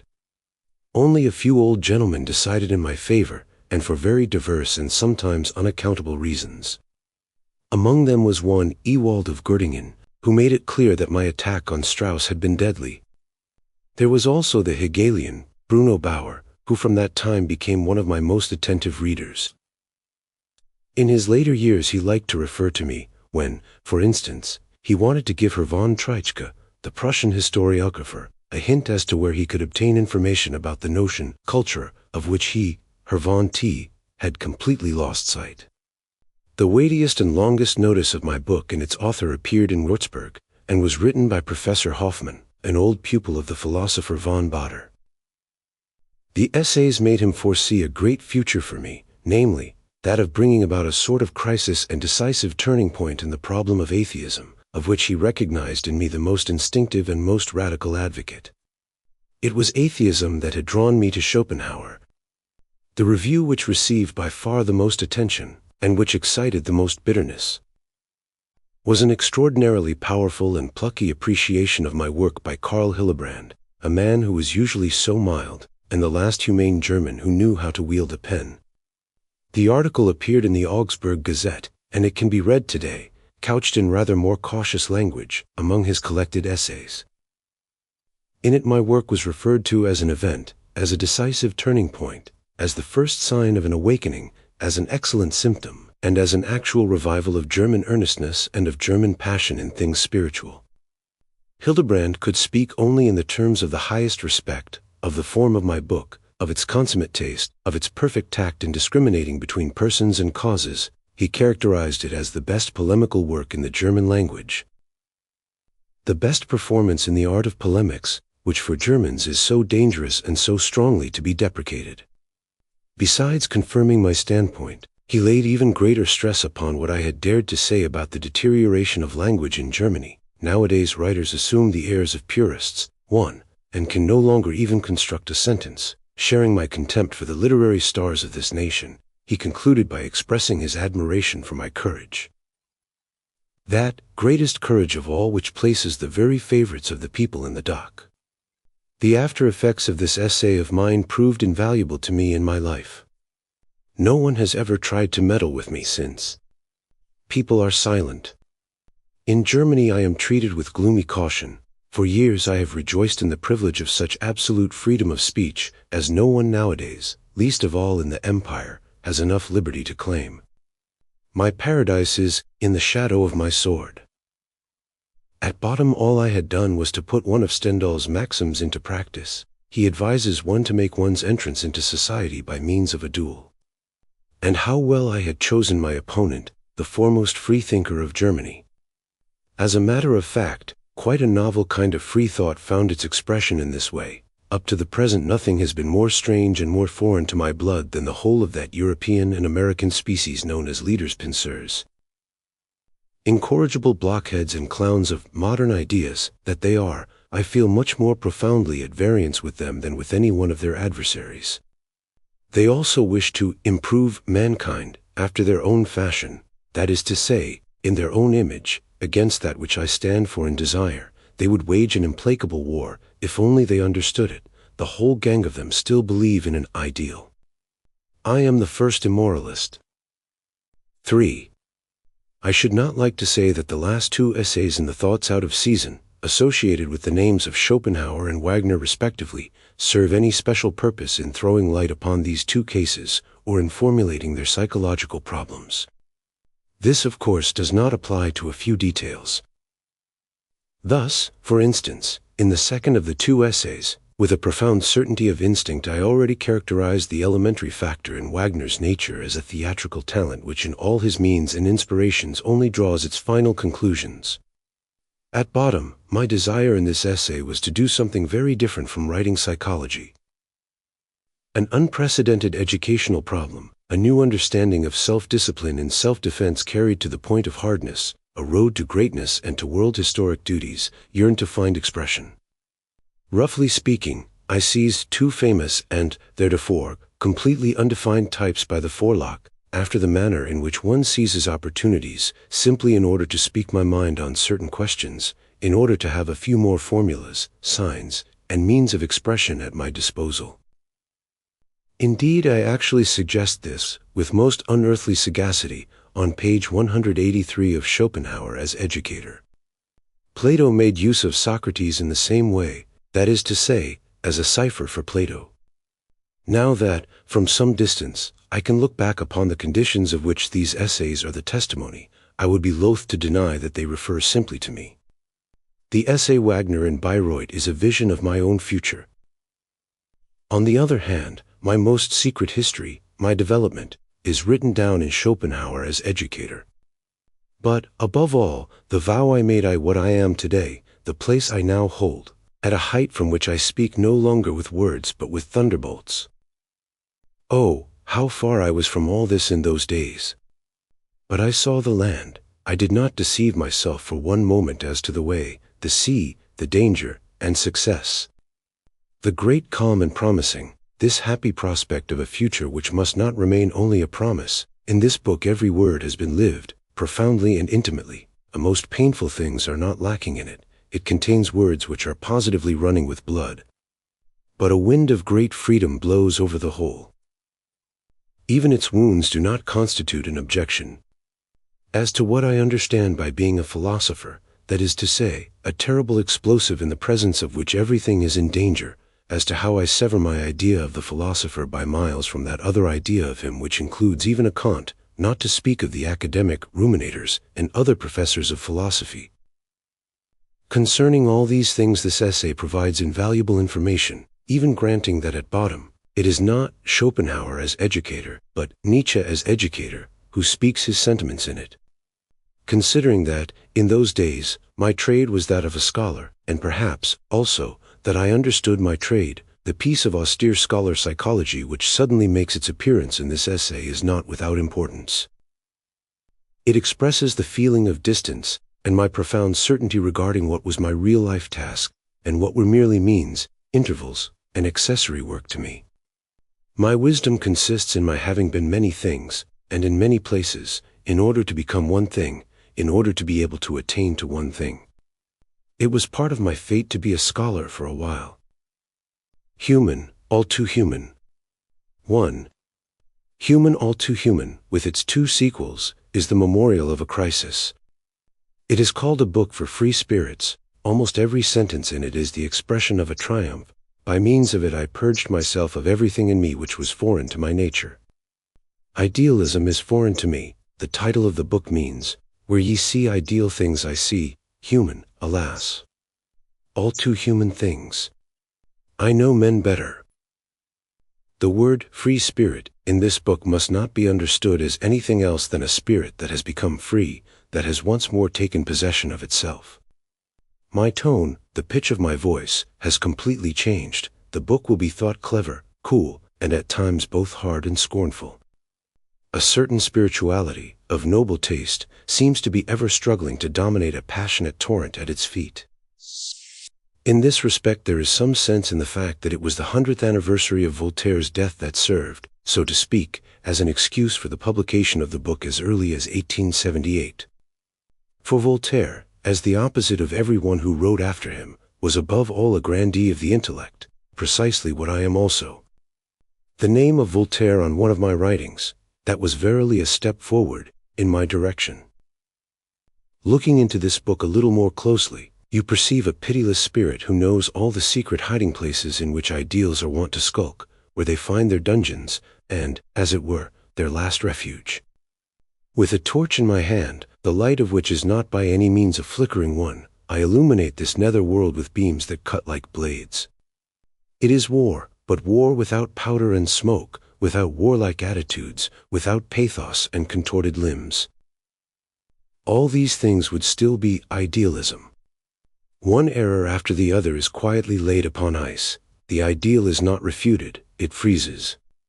Here, for instance, genius freezes, round the corner that saint freezes, under a thick icicle that hero freezes, and in the end, fate itself freezes. So-called conviction and also pity are considerably cooled, and almost everywhere the thing in itself is freezing to death. 2. This book was begun during the first musical festival at Bayreuth. A feeling of profound strangeness towards everything that surrounded me there is one of its first conditions. He who has any notion of the visions which even at that time had flitted across my path will be able to guess what I felt when one day I came to my senses in Bayreuth. It was just as if I had been dreaming. Where on earth was I? I recognized nothing that I saw. I scarcely recognized Wagner. It was in vain that I called up reminiscences. Tripton, remote island of bliss, not the shadow of a resemblance. The incomparable days devoted to the laying of the first stone, the small group of the initiated who celebrated them, and who were far from lacking fingers for the handling of delicate things, not the shadow of a resemblance. What had happened? Wagner had been translated into German. The Wagnerite had become master of Wagner, German art. The German master. German beer. We who know only too well the kind of refined artists in cosmopolitanism and taste, to which alone Wagner's art can appeal, were beside ourselves at the sight of Wagner bedecked with German virtues. I think I know the Wagnerite. I have experienced 3 generations of them, from Brendel of blessed memory, who confounded Wagner with Hegel, to the idealists of the Bayreuth Gazette, who confound Wagner with themselves. I have been the recipient of every kind of confession about Wagner, from beautiful souls. My kingdom for just one intelligent word in very truth, a blood-curdling company. Knoll, Pole, and Cole, one, and others of their kidney to infinity. There was not a single abortion that was lacking among them, no, not even the anti-Semite. Poor Wagner. Into whose hands had he fallen? If only he had gone into a herd of swine. But among Germans. Some day, for the edification of posterity, one ought really to have a genuine Barothian stuffed, or, better still, preserved in spirit, for it is precisely spirit that is lacking in this quarter, with this inscription at the foot of the jar, a sample of the spirit whereon the German Empire was founded. But enough. In the middle of the festivities I suddenly packed my trunk and left the place for a few weeks, despite the fact that a charming Parisian lady sought to comfort me. I excused myself to Wagner simply by means of a fatalistic telegram. In a little spot called Klingenbrunn, deeply buried in the recesses of the Bomerwald, I carried my melancholy and my contempt of Germans about with me like an illness, and, from time to time, under the general title of The Plowshare, I wrote a sentence or 2 down in my notebook, nothing but severe psychological stuff, which it is possible may have found its way into human, all too human. 3. That which had taken place in me, then, was not only a breach with Wagner. I was suffering from a general aberration of my instincts, of which a mere isolated blunder, whether it were Wagner or my professorship at Bale, was nothing more than a symptom. I was seized with a fit of impatience with myself. I saw that it was high time that I should turn my thoughts upon my own lot. In a trice I realized, with appalling clearness, how much time had already been squandered. How futile and how senseless my whole existence as a philologist appeared by the side of my life's task. I was ashamed of this false modesty. 10 years were behind me, during which, to tell the truth, the nourishment of my spirit had been at a standstill, during which I had added not a single useful fragment to my knowledge, and had forgotten countless things in the pursuit of a hotchpotch of dry-as-dust scholarship. To crawl with meticulous care and short-sighted eyes through old Greek metricians, that is what I had come to. Moved to pity, I saw myself quite thin, quite emaciated. Realities were only too plainly absent from my stock of knowledge, and what the idealities were worth the devil alone knew. A positively burning thirst overcame me, and from that time forward I have done literally nothing else than study physiology, medicine, and natural science. I even returned to the actual study of history only when my life task compelled me to. It was at that time, too, that I first divined the relation between an instinctively repulsive occupation, a so-called vocation, which is the last thing to which one is called, and that need of lulling a feeling of emptiness and hunger, by means of an art which is a narcotic, by means of Wagner's art, for instance. After looking carefully about me, I have discovered that a large number of young men are all in the same state of distress. One kind of unnatural practice perforce leads to another. In Germany, or rather, to avoid all ambiguity, in the Empire, only too many are condemned to determine their choice too soon, and then to pine away beneath a burden that they can no longer throw off. Such creatures crave for Wagner as for an opiate. They are thus able to forget themselves, to be rid of themselves for a moment. What am I saying, for 5 or 6 hours? 4. At this time my instincts turned resolutely against any further yielding or following on my part, and any further misunderstanding of myself. Every kind of life, the most unfavorable circumstances, illness, poverty, anything seemed to me preferable to that undignified selfishness into which I had fallen, in the first place, thanks to my ignorance in youth, and in which I had afterwards remained owing to laziness, the so-called sense of duty. At this juncture there came to my help, in a way that I cannot sufficiently admire, and precisely at the right time, that evil heritage which I derive from my father's side of the family, and which, at bottom, is no more than a predisposition to die young. Illness slowly liberated me from the toils. It spared me any sort of sudden breach, any sort of violent and offensive step. At that time I lost not a particle of the goodwill of others, but rather added to my store. Illness likewise gave me the right completely to reverse my mode of life. It not only allowed, it actually commanded, me to forget. It bestowed upon me the necessity of lying still, of having leisure, of waiting, and of exercising patience. But all this means thinking. The state of my eyes alone put an end to all bookwormishness, or, in plain English, philology. I was thus delivered from books. For years I ceased from reading, and this was the greatest boon I ever conferred upon myself.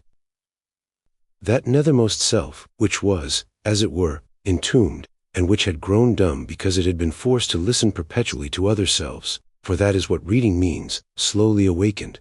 At first it was shy and doubtful, but at last it spoke again. Never have I rejoiced more over my condition than during the sickest and most painful moments of my life. You have only to examine the dawn of day, or, perhaps, the wanderer and his shadow, in order to understand what this return to myself actually meant. In itself it was the highest kind of recovery. My cure was simply the result of it. 5. Human, all too human, this monument of a course of vigorous self-discipline, by means of which I put an abrupt end to all the superior bunkum, idealism, beautiful feelings, and other effeminacies that had percolated into my being, was written principally in Sorrento. It was finished and given definite shape during a winter at Bâle, under conditions far less favorable than those in Sorrento. Truth to tell, it was Peter Gast, at that time a student at the University of Bâle, and a devoted friend of mine, who was responsible for the book.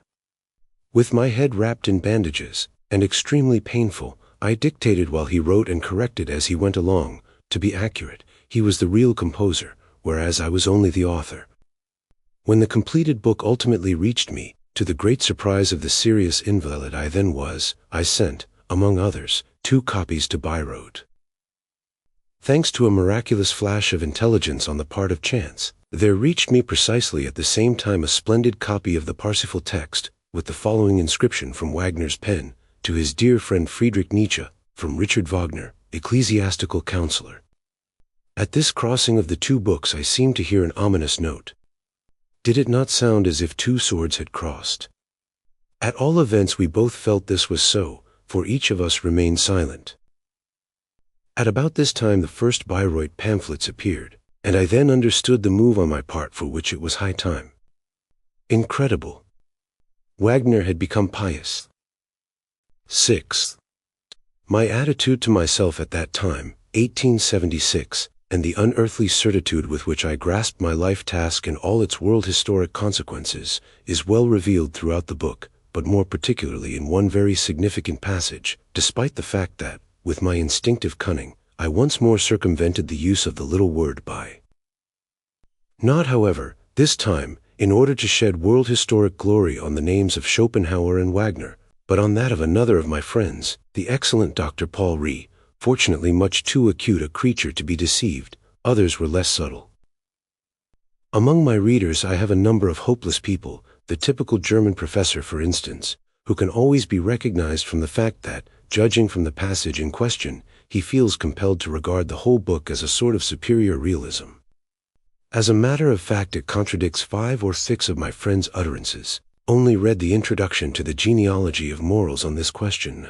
The passage above referred to reads, "What, after all, is the principal axiom to which the boldest and coldest thinker, the author of the book on the origin of moral sensations,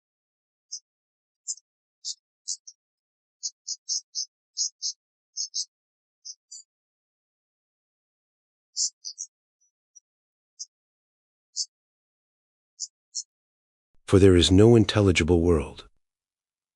This theory, hardened and sharpened under the hammer blow of historical knowledge, read the transvaluation of all values, may some time or other, perhaps in some future period, 1890, serve as the axe which is applied to the root of the metaphysical need of man.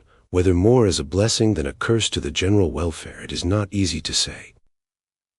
But in any case is a theory with the most important consequences, at once fruitful and terrible, and looking into the world with that Janus face which all great knowledge possesses. The Dawn of Day. Thoughts about morality as a prejudice. 1. With this book I open my campaign against morality. Not that it is at all redolent of powder. You will find quite other and much nicer smells in it, provided that you have any keenness in your nostrils. There is nothing either of light or of heavy artillery in its composition, and if its general end be a negative one, its means are not so, means out of which the end follows like a logical conclusion, not like a cannon shot. Almost every sentence in the book was thought out, or rather caught, among that medley of rocks in the neighborhood of Genoa, where I lived quite alone, and exchanged secrets with the ocean. Even to this day, when by chance I happen to turn over the leaves of this book, almost every sentence seems to me like a hook by means of which I draw something incomparable out of the depths. Its whole skin quivers with delicate shudders of recollection. This book is conspicuous for no little art in gently catching things which whisk rapidly and silently away, moments which I call godlike lizards, not with the cruelty of that young Greek god who simply transfixed the poor little beast, but nevertheless with something pointed, with a pen. There are so many dawns which have not yet shed their light. This Indian maxim is written over the doorway of this book. Where does its author seek that new morning, that delicate red, as yet undiscovered, with which another day, a whole series of days, a whole world of new days, will begin? In the transvaluation of all values, in an emancipation from all moral values, in a saying of yea, and in an attitude of trust to all that which hitherto has been forbidden, despised, and damned.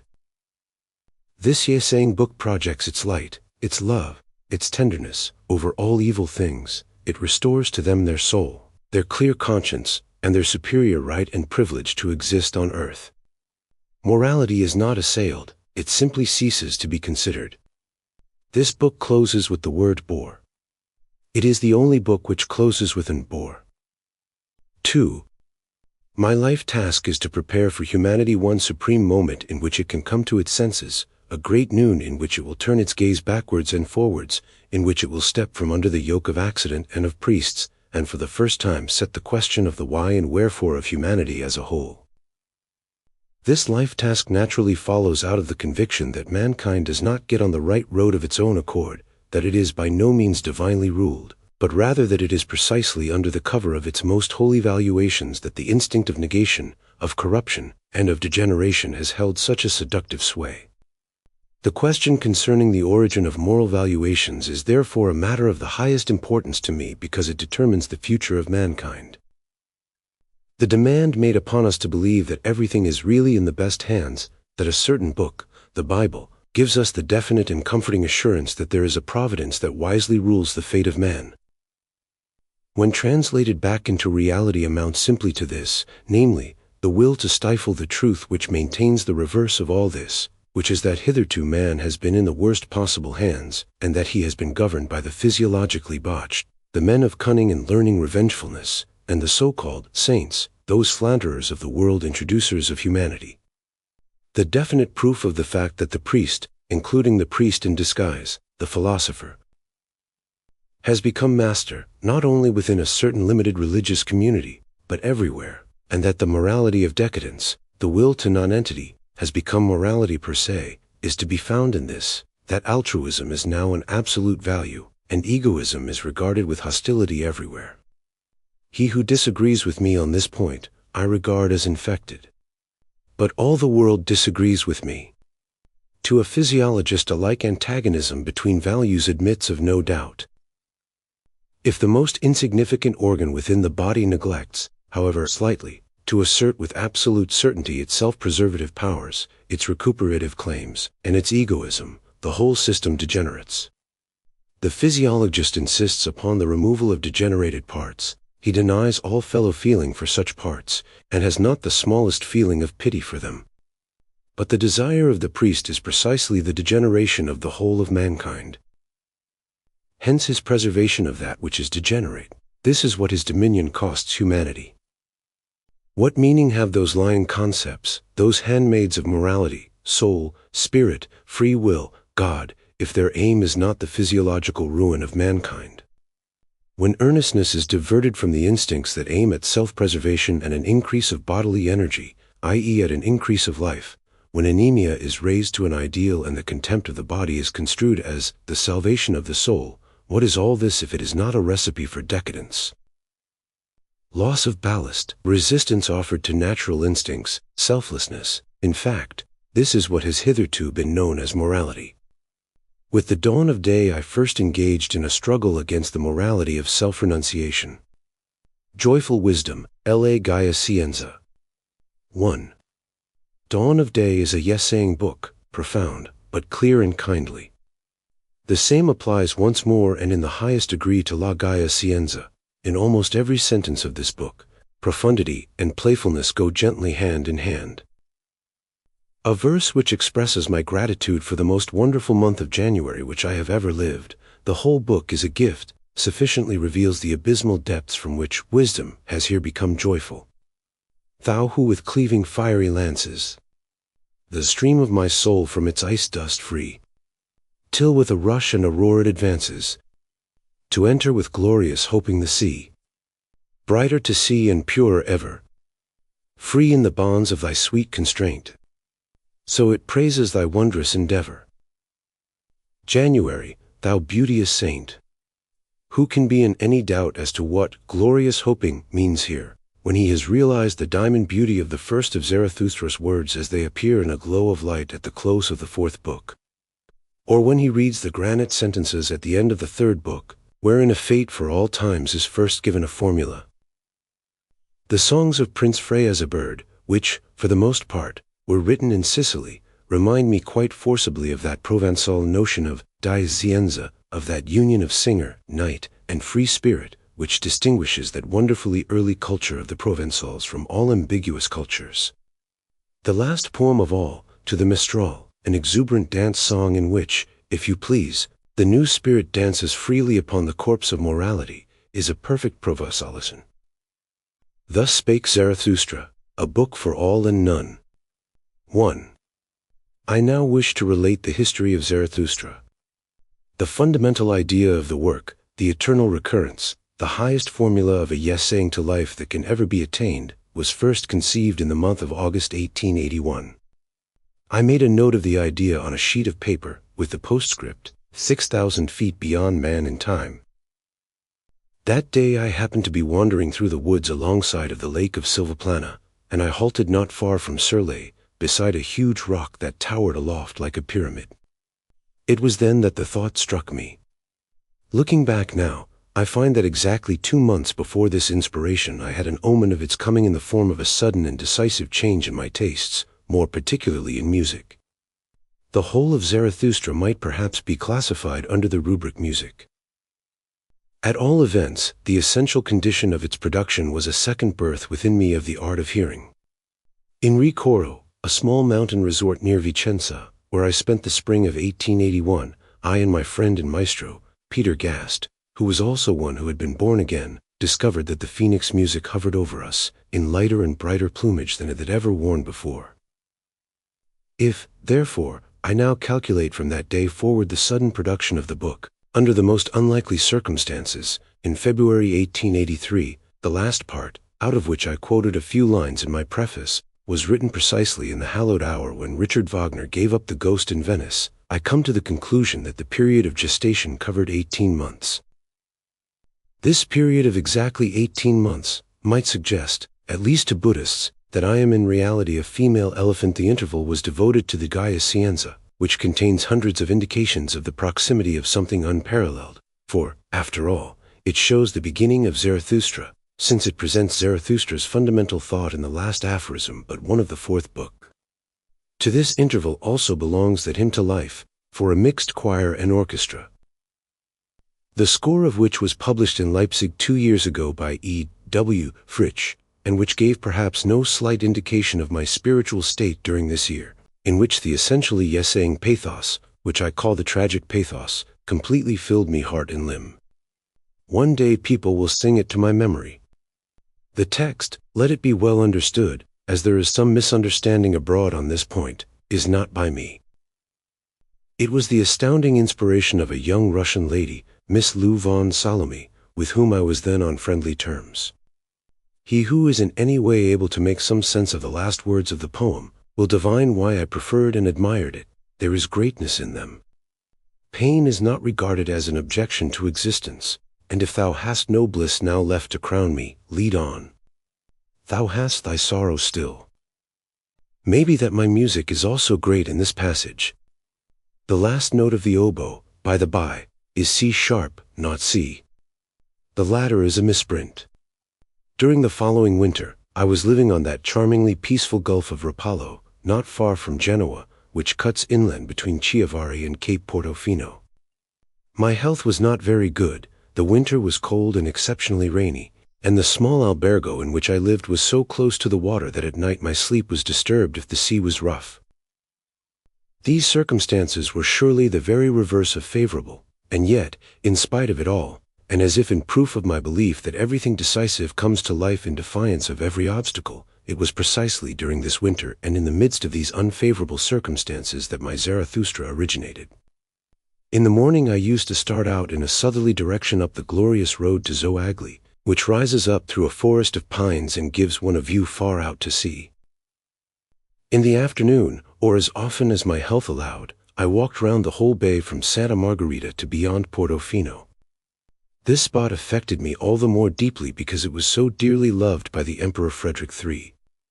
In the autumn of 1886 I chanced to be there again when he was revisiting this small forgotten world of happiness for the last time. It was on these two roads that all Zarathustra came to me, above all, Zarathustra himself as a type. I ought rather to say that it was on these walks that he waylaid me. 2. In order to understand this type, you must first be quite clear concerning its fundamental physiological condition. This condition is what I call great healthiness. In regard to this idea, I cannot make my meaning more plain or more personal than I have done already in one of the last aphorisms, Nowhere 382, of the 5th book of the Gaia Scienza. We new, nameless, and unfathomable creatures, so reads the passage, we firstlings of a future still unproved. We who have a new end in view also require new means to that end, that is to say, a new healthiness, a stronger, keener, tougher, bolder, and merrier healthiness than any that has existed heretofore. He who longs to feel in his own soul the whole range of values and aims that have prevailed on earth until his day, and to sail round all the coasts of this ideal Mediterranean Sea. Who, from the adventures of his own inmost experience, would fain know how it feels to be a conqueror and discoverer of the ideal, as also how it is with the artist, the saint, the legislator, the sage, the scholar, the man of piety and the godlike anchorite of yore. Such a man requires one thing above all for his purpose, and that is great healthiness. Such healthiness as he not only possesses, but also constantly acquires and must acquire, because he is continually sacrificing it again, and is compelled to sacrifice it.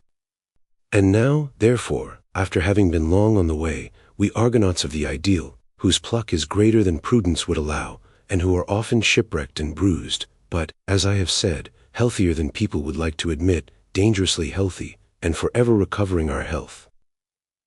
It would seem as if we had before us, as a reward for all our toils, a country still undiscovered, the horizon of which no one has yet seen, a beyond to every country and every refuge of the ideal that man has ever known, a world so overflowing with beauty, strangeness, doubt, terror, and divinity, that both our curiosity and our lust of possession are frantic with eagerness. Alas! How in the face of such vistas, and with such burning desire in our conscience and consciousness, could we still be content with the man of the present day? This is bad indeed, but that we should regard his worthiest aims and hopes with ill-concealed amusement, page 101, or perhaps give them no thought at all, is inevitable. Another ideal now leads us on, a wonderful, seductive ideal, full of danger, the pursuit of which we should be loath to urge upon anyone, because we are not so ready to acknowledge anyone's right to it. The ideal of a spirit who plays ingenuously, that is to say, involuntarily, and as the outcome of superabundant energy and power, with everything that, hitherto, has been called holy, good, inviolable, and divine, to whom even the loftiest thing that the people have with reason made their measure of value would be no better than a danger, a decay, and an abasement, or at least a relaxation and temporary forgetfulness of self. The ideal of a humanly superhuman well-being and goodwill, which often enough will seem inhuman, as when, for instance, it stands beside all past earnestness on earth, and all past solemnities in hearing, speech, tone, look, morality, and duty, as their most lifelike and unconscious parody, but with which, nevertheless, great earnestness perhaps alone begins. The first note of interrogation is affixed. The fate of the soul changes, the hour hand moves, and tragedy begins. 3. Has anyone at the end of the 19th century any distinct notion of what poets of a stronger age understood by the word inspiration? If not, I will describe it. If one had the smallest vestige of superstition left in one, it would hardly be possible completely to set aside the idea that one is the mere incarnation, mouthpiece, or medium of an almighty power. The idea of revelation, in the sense that something which profoundly convulses and upsets one becomes suddenly visible and audible with indescribable certainty and accuracy, describes the simple fact. One hears, one does not seek, one takes, one does not ask who gives.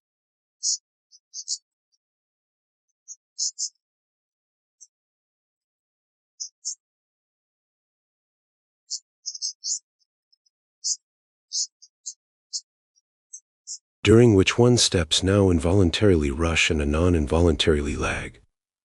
There is the feeling that one is utterly out of hand, with the very distinct consciousness of an endless number of fine thrills and titillations descending to one's very toes. There is a depth of happiness in which the most painful and gloomy parts do not act as antitheses to the rest, but are produced and required as necessary shades of color in such an overflow of light. There is an instinct for rhythmic relations which embraces a whole world of forms, length. The need of a wide-embracing rhythm is almost the measure of the force of an inspiration, a furtive counterpart to its pressure and tension.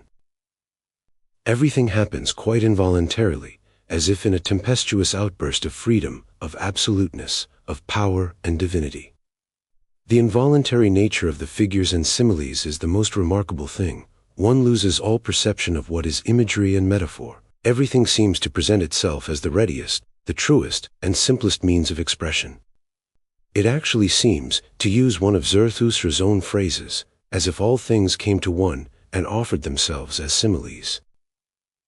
Here do all things come caressingly to thy discourse and flatter thee, for they would fain ride upon thy back. On every simile thou ridest here unto every truth. Here fly open unto thee all the speech and word shrines of the world. Here would all existence become speech. Here would all becoming learn of thee how to speak. This is my experience of inspiration. I do not doubt but that I should have to go back thousands of years before I could find another who could say to me, "It is mine also." 4. For a few weeks afterwards I lay an invalid in Genoa. Then followed a melancholy spring in Rome, where I only just managed to live, and this was no easy matter. This city, which is absolutely unsuited to the poet-author of Zarathustra, and for the choice of which I was not responsible, made me inordinately miserable. I tried to leave it. I wanted to go to Aquila, the opposite of Rome in every respect, and actually found it in a spirit of hostility towards that city, just as I also shall found a city some day, as a memento of an atheist and genuine enemy of the Church, a person very closely related to me, the great Hohenstaufen, the Emperor Friedrich II. But fate lay behind it all. I had to return again to Rome. In the end I was obliged to be satisfied with the Piazza Barberini, after I had exerted myself in vain to find an anti-Christian quarter. I fear that on one occasion, to avoid bad smells as much as possible, I actually inquired at the Palazzo del Quirinale whether they could not provide a quiet room for a philosopher. In a chamber high above the piazza just mentioned, from which one obtained a general view of Rome, and could hear the fountains plashing far below, the loneliest of all songs was composed, the Night Song. About this time I was obsessed by an unspeakably sad melody, the refrain of which I recognized in the Affords, dead through immortality. In the summer, finding myself once more in the sacred place where the first thought of Zarathustra flashed like a light across my mind, I conceived the second part. 10 days sufficed. Neither for the second, the first, nor the third part, have I required a day longer. In the ensuing winter, beneath the halcyon sky of Nice, which then for the first time poured its light into my life, I found the third Zarathustra, and came to the end of my task, the whole having occupied me scarcely a year. Many hidden corners and heights in the country round about Nice are hallowed for me by moments that I can never forget. That decisive chapter, entitled Old and New Tables, was composed during the arduous ascent from the station to Agen, that wonderful Moorish village in the rocks. During those moments when my creative energy flowed most plentifully, my muscular activity was always greatest. The body is inspired. Let us waive the question of soul. I might often have been seen dancing in those days, and I could then walk for 7 or 8 hours on end over the hills without a suggestion of fatigue. I slept well and laughed a good deal. I was perfectly robust and patient. 5. With the exception of these periods of industry lasting 10 days, the years I spent during the production of Zarathustra, and thereafter, were for me years of unparalleled distress. A man pays dearly for being immortal. To this end he must die many times over during his life. There is such a thing as what I call the rancor of greatness. Everything great, whether a work or a deed, once it is completed, turns immediately against its author. The very fact that he is its author makes him weak at this time. He can no longer endure his deed. He can no longer look it full in the face. To have something at one's back which one could never have willed, something to which the knot of human destiny is attached, and to be forced thenceforward to bear it on one's shoulders. Why, it almost crushes one. The rancor of greatness. A somewhat different experience is the uncanny silence that reigns about one. Solitude has 7 skins which nothing can penetrate. One goes among men, one greets friends, but these things are only new deserts. The looks of those one meets no longer bear a greeting. At the best one encounters a sort of revolt. This feeling of revolt, I suffered, in varying degrees of intensity, at the hands of almost everyone who came near me. It would seem that nothing inflicts a deeper wound than suddenly to make one's distance felt. Those noble natures are scarce who know not how to live unless they can revere. A third thing is the absurd susceptibility of the skin to small pinpricks, a kind of helplessness in the presence of all small things. This seems to me a necessary outcome of the appalling expenditure of all defensive forces, which is the first condition of every creative act, of every act which proceeds from the most intimate, most secret, and most concealed recesses of a man's being. The small defensive forces are thus, as it were, suspended, and no fresh energy reaches them. I even think it probable that one does not digest so well, that one is less willing to move, and that one is much too open to sensations of coldness and suspicion, for, in a large number of cases, suspicion is merely a blunder in etiology. On one occasion when I felt like this, I became conscious of the proximity of a herd of cows, some time before I could possibly have seen it with my eyes, simply owing to a return in me of milder and more humane sentiments. They communicated warmth to me. 6. This work stands alone. Do not let us mention the poets in the same breath. Nothing perhaps has ever been produced out of such a superabundance of strength. My concept, Dionysian, here became the highest deed. Compared with it, everything that other men have done seems poor and limited. The fact that a Goethe or a Shakespeare would not for an instant have known how to take breath in this atmosphere of passion and of the heights. The fact that by the side of Zarathustra, Dante is no more than a believer, and not one who first creates the truth, that is to say, not a world-ruling spirit, a fate. The fact that the poets of the Veda were priests and not even fit to unfasten Zarathustra's sandal, all this is the least of things, and gives no idea of the distance, of the azure solitude, in which this work dwells. Zarathustra has an eternal right to say, I draw around me circles and holy boundaries. Ever fewer are they that mount with me to ever loftier heights. I build me a mountain range of ever holier mountains. If all the spirit and goodness of every great soul were collected together, the whole could not create a single one of Zarathustra's discourses. The ladder upon which he rises and descends is of boundless length. He has seen further, he has willed further, and gone further than any other man. There is contradiction in every word that he utters, this most yes-saying of all spirits. Through him all contradictions are bound up into a new unity. The loftiest and the basest powers of human nature, the sweetest, the lightest, and the most terrible, rush forth from out one spring with everlasting certainty. Until his coming no one knew what was height or depth, and still less what was truth. There is not a single passage in this revelation of truth which had already been anticipated and divined by even the greatest among men. Before Zarathustra there was no wisdom, no probing of the soul, no art of speech. In his book, the most familiar and most vulgar thing utters unheard of words. The sentence quivers with passion. Eloquence has become music. Forks of lightning are hurled towards futures of which no one has ever dreamed before.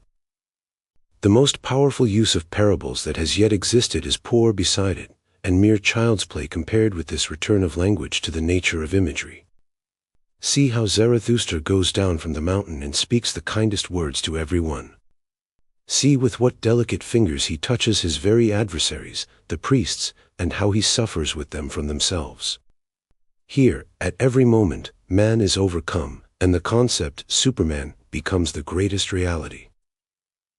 Out of sight, almost far away beneath him, lies all that which heretofore has been called great in man. The halcyon brightness, the light feet, the presence of wickedness and exuberance throughout, and all that is the essence of the type Zarathustra, was never dreamt of before as a prerequisite of greatness. In precisely these limits of space and in this accessibility to opposites, Zarathustra feels himself the highest of all living things. And when you hear how he defines this highest, you will give up trying to find his equal. The soul which hath the longest ladder and can step down deepest. The vastest soul that can run and stray and rove furthest in its own domain. The most necessary soul, that out of desire flingeth itself to chance. The stable soul that plungeth into becoming, the possessing soul that must needs taste of willing and longing. The soul that flieth from itself, and overtaketh itself in the widest circle. The wisest soul that folly exhorteth most sweetly.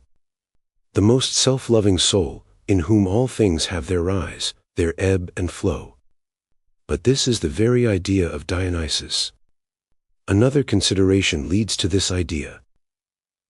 The psychological problem presented by the type of Zarathustra is, how can he, who in an unprecedented manner says no, and acts no, in regard to all that which has been affirmed hitherto, remain nevertheless a yes-saying spirit?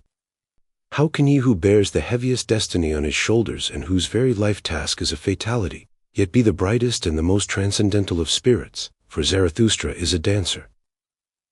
How can he who has the hardest and most terrible grasp of reality, and who has thought the most abysmal thoughts, nevertheless avoid conceiving these things as objections to existence, or even as objections to the eternal recurrence of existence? How is it that, on the contrary, he finds reasons for being himself the eternal affirmation of all things, the tremendous and unlimited saying of yea and amen?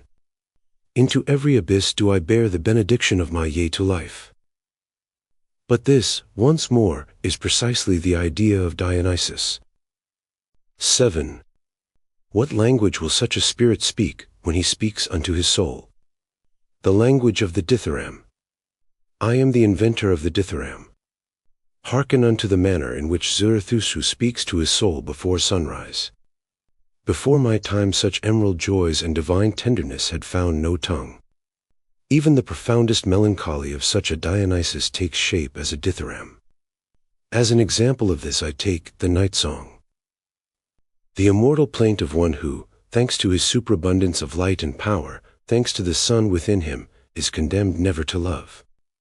It is night, now do all gushing springs raise their voices. And my soul too is a gushing spring. It is night, now only do all lovers burst into song. And my soul too is the song of a lover. Something unquenched and unquenchable is within me, that would raise its voice. A craving for love is within me, which itself speaketh the language of love. Light am I, would that I were night. But this is my loneliness, that I am begirt with light. Alas, why am I not dark and like unto the night? How joyfully would I then suck at the breasts of light! And even you would I bless, ye twinkling starlets and glowworms on high, and be blessed in the gifts of your light. But in mine own light do I live, ever back into myself do I drink the flames I send forth. I know not the happiness of the hand stretched forth to grasp. And oft have I dreamt that stealing must be more blessed than taking. Wretched am I that my hand may never rest from giving, an envious fate is mine that I see expectant eyes and nights made bright with longing. Oh, the wretchedness of all them that give! Oh, the clouds that cover the face of my sun! That craving for desire! That burning hunger at the end of the feast! They take what I give them, but do I touch their soul? A gulf is there twixt giving and taking, and the smallest gulf is the last to be bridged. An appetite is born from out my beauty, would that I might do harm to them that I fill with light, would that I might rob them of the gifts I have given, thus do I thirst for wickedness. To withdraw my hand when their hand is ready stretched forth like the waterfall that wavers even in its fall, thus do I thirst for wickedness. For such vengeance doth my fullness yearn, to such tricks doth my loneliness give birth. My joy in giving died with the deed. By its very fullness did my virtue grow weary of itself. He who giveth risketh to lose his shame, he that is ever distributing groweth callous in hand and heart therefrom. Mine eyes no longer melt into tears at the sight of the suppliant shame, my hand hath become too hard to feel the quivering of laden hands. Whither have ye fled, the tears of mine eyes and the bloom of my heart? Oh, the solitude of all givers! Oh, the silence of all beacons! Many are the suns that circle in barren space, to all that is dark do they speak with their light, to me alone are they silent. Alas, this is the hatred of light for that which shineth, pitiless it runneth its course. Page 112. Unfair in its inmost heart to that which shineth, cold toward suns, thus doth every sun go its way. Like a tempest do the suns fly over their course, for such is their way. Their own unswerving will do they follow, that is their coldness. Alas, it is thee alone, thee creatures of gloom, these spirits of the night, that take your warmth from that which shineth. Ye alone suck your milk and comfort from the others of light. Alas, about me there is ice, my hand burneth itself against ice. Alas, within me is a thirst that thirsteth for your thirst. It is night, woe is me, that I must needs be light, and thirst after darkness, and loneliness. It is night, now doth my longing burst forth like a spring, for speech do I long. It is night, now do all gushing springs raise their voices, and my soul too is a gushing spring. It is night. Now only do all lovers burst into song, and my soul too is the song of a lover. 8. Such things have never been written, never been felt, never been suffered, Only a god, only Dionysus suffers in this way.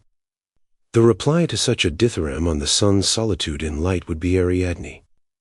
Who knows, but I, who Ariadne is? To all such riddles no one heretofore had ever found an answer. I doubt even whether anyone had ever seen a riddle here. One day Zarathustra severely, page 113, determines his life task, and it is also mine. Let no one misunderstand its meaning. It's a yes-saying to the point of justifying, to the point of redeeming even all that is past. I walk among men as among fragments of the future, of that future which I see. And all my creativeness and effort is but this, that I may be able to think and recast all these fragments and riddles and dismal accidents into one piece. And how could I bear to be a man, if man were not also a poet, a riddle reader, and a redeemer of chance? To redeem all the past, and to transform every it was into, thus would I have it, that alone would be my salvation. In another passage he defines as strictly as possible what to him alone, man, can be, not a subject for love nor yet for pity. Zarathustra became master even of his loathing of man.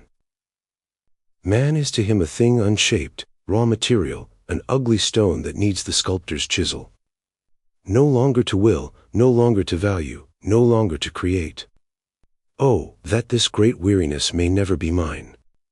Even in the lust of knowledge, I feel only the joy of my will to beget and to grow, and if there be innocence in my knowledge, it is because my procreative will is in it. Away from God and gods did this will lure me. What would there be to create if there were gods? But to man doth it ever drive me anew, my burning, creative will. Thus driveth it the hammer to the stone. Alas, ye men, within the stone there sleepeth an image for me, the image of all my dreams. Alas, that it should have to sleep in the hardest and ugliest stone. Now raggeth my hammer ruthlessly against its prison. From the stone the fragments fly, what's that to me? I will finish it, for a shadow came unto me, the stillest and lightest thing on earth once came unto me. The beauty of the Superman came unto me as a shadow. Alas, my brethren, what are the gods to me now? Let me call attention to one last point of view. The line in italics is my pretext for this remark. A Dionysian life task needs the hardness of the hammer, and one of its first essentials is without doubt the joy even of destruction. The command, harden yourselves, and the deep conviction that all creators are hard, is the really distinctive sign of a Dionysian nature. Beyond good and evil. The prelude to a philosophy of the future. 1. My work for the years that followed was prescribed as distinctly as possible. Now that the yes-saying part of my life task was accomplished, there came the turn of the negative portion, both in word and deed, the transvaluation of all values that had existed hitherto, the great war, the conjuring up of the day when the fatal outcome of the struggle would be decided. Meanwhile, I had slowly to look about me for my peers, for those who, out of strength, would proffer me a helping hand in my work of destruction. From that time onward, all my writings are so much bait, maybe I understand as much about fishing as most people. If nothing was caught, it was not I who was at fault, there were no fish to come and bite. 2.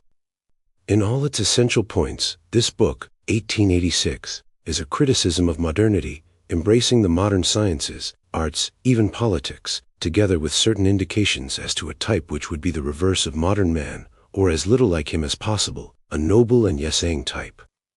In this last respect the book is a school for gentlemen, the term gentleman being understood here in a much more spiritual and radical sense than it has implied hitherto. All those things of which the age is proud. As, for instance, far-famed objectivity, sympathy with all that suffers, the historical sense, with its subjection to foreign tastes, with its lying in the dust before petite fate, and the rage for science, are shown to be the contradiction of the type recommended, and are regarded as almost ill-bred. If you remember that this book follows upon Zarathustra, you may possibly guess to what system of diet it owes its life. The eye which, owing to tremendous constraint, has become accustomed to see at a great distance, Zarathustra is even more far-sighted than the Tsar, is here forced to focus sharply that which is close at hand, the present time, the things that lie about him. In all the aphorisms, and more particularly in the form of this book, the reader will find the same voluntary turning away from those instincts which made a Zarathustra a possible feat. Refinement in form, in aspiration, and in the art of keeping silent are its more or less obvious qualities. Psychology is handled with deliberate hardness and cruelty. The whole book does not contain one single good-natured word. All this sort of thing refreshes a man. Who can guess the kind of recreation that is necessary after such an expenditure of goodness as is to be found in Zarathustra? From a theological standpoint, now pay thee heed. For it is but on rare occasions that I speak as a theologian. It was God himself who, at the end of his great work, coiled himself up in the form of a serpent at the foot of the tree of knowledge. It was thus that he recovered from being a god. He had made everything too beautiful. The devil is simply God's moment of idleness on that seventh day. The genealogy of morals, a polemic. The three essays which constitute this genealogy are, as regards expression, aspiration, and the art of the unexpected, perhaps the most curious things that have ever been written. Dionysus, as you know, is also the god of darkness. In each case the beginning is calculated to mystify. It is cool, scientific, even ironical, intentionally thrust to the fore, intentionally reticent. Gradually less calmness prevails. Here and there a flash of lightning defines the horizon. Exceedingly unpleasant truths break upon your ears from out remote distances with a dull, rumbling sound, until very soon a fierce tempo is attained in which everything presses forward at a terrible degree of tension. At the end, in each case, amid fearful thunderclaps, a new truth shines out between thick clouds. The truth of the first essay is the psychology of Christianity.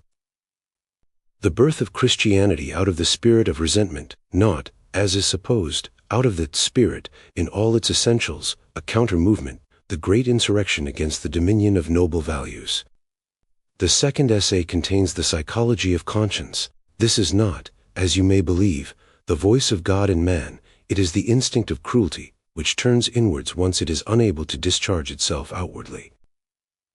Cruelty is here exposed, for the first time, as one of the oldest and most indispensable elements in the foundation of culture.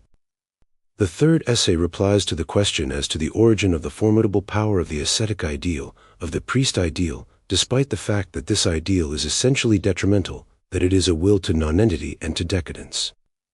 Reply: it flourished not because God was active behind the priests, as is generally believed, but because it was a faute de mieux. From the fact that hitherto it has been the only ideal and has had no competitors. For man prefers to aspire to nonentity than not to aspire at all. But above all, until the time of Zarathustra there was no such thing as a counter-ideal. You have understood my meaning. 3 decisive overthrows on the part of a psychologist to a transvaluation of all values. This book contains the first psychology of the priest. The twilight of the idols. How to philosophize with the hammer. 1. This work, which covers scarcely 150 pages, with its cheerful and fateful tone, like a laughing demon, and the production of which occupied so few days that I hesitate to give their number, is altogether an exception among books. There is no work more rich in substance, more independent, more upsetting, more wicked. If any one should desire to obtain a rapid sketch of how everything, before my time, was standing on its head, he should begin reading me in this book. That which is called idols on the title page is simply the old truth that has been believed in hitherto. In plain English, the twilight of the idols means that the old truth is on its last legs. 2. There is no reality, no ideality, which has not been touched in this book. Touched. What a cautious euphemism. Not only the eternal idols, but also the youngest, that is to say, the most senile, modern ideas. For instance, a strong wind blows between the trees and in all directions fall the fruit, the truths. There is the waste of an all too rich autumn in this book. You trip over truths. You even crush some to death. There are too many of them. Those things that you can grasp, however, are quite unquestionable. They are irrevocable decrees. I alone have the criterion of truths in my possession. I alone can decide. It would seem as if a second consciousness had grown up in me, as if the life will in me had thrown a light upon the downward path along which it has been running throughout the ages. The downward path, hitherto this had been called the road to truth. All obscure impulse, darkness, and dismay is at an end. The good man was precisely he who was least aware of the proper way. And, speaking in all earnestness, no one before me knew the proper way, the way upwards. Only after my time could men once more find hope, life tasks, and roads mapped out that lead to culture. I am the joyful harbinger of this culture. On this account alone I am also a fatality. 3.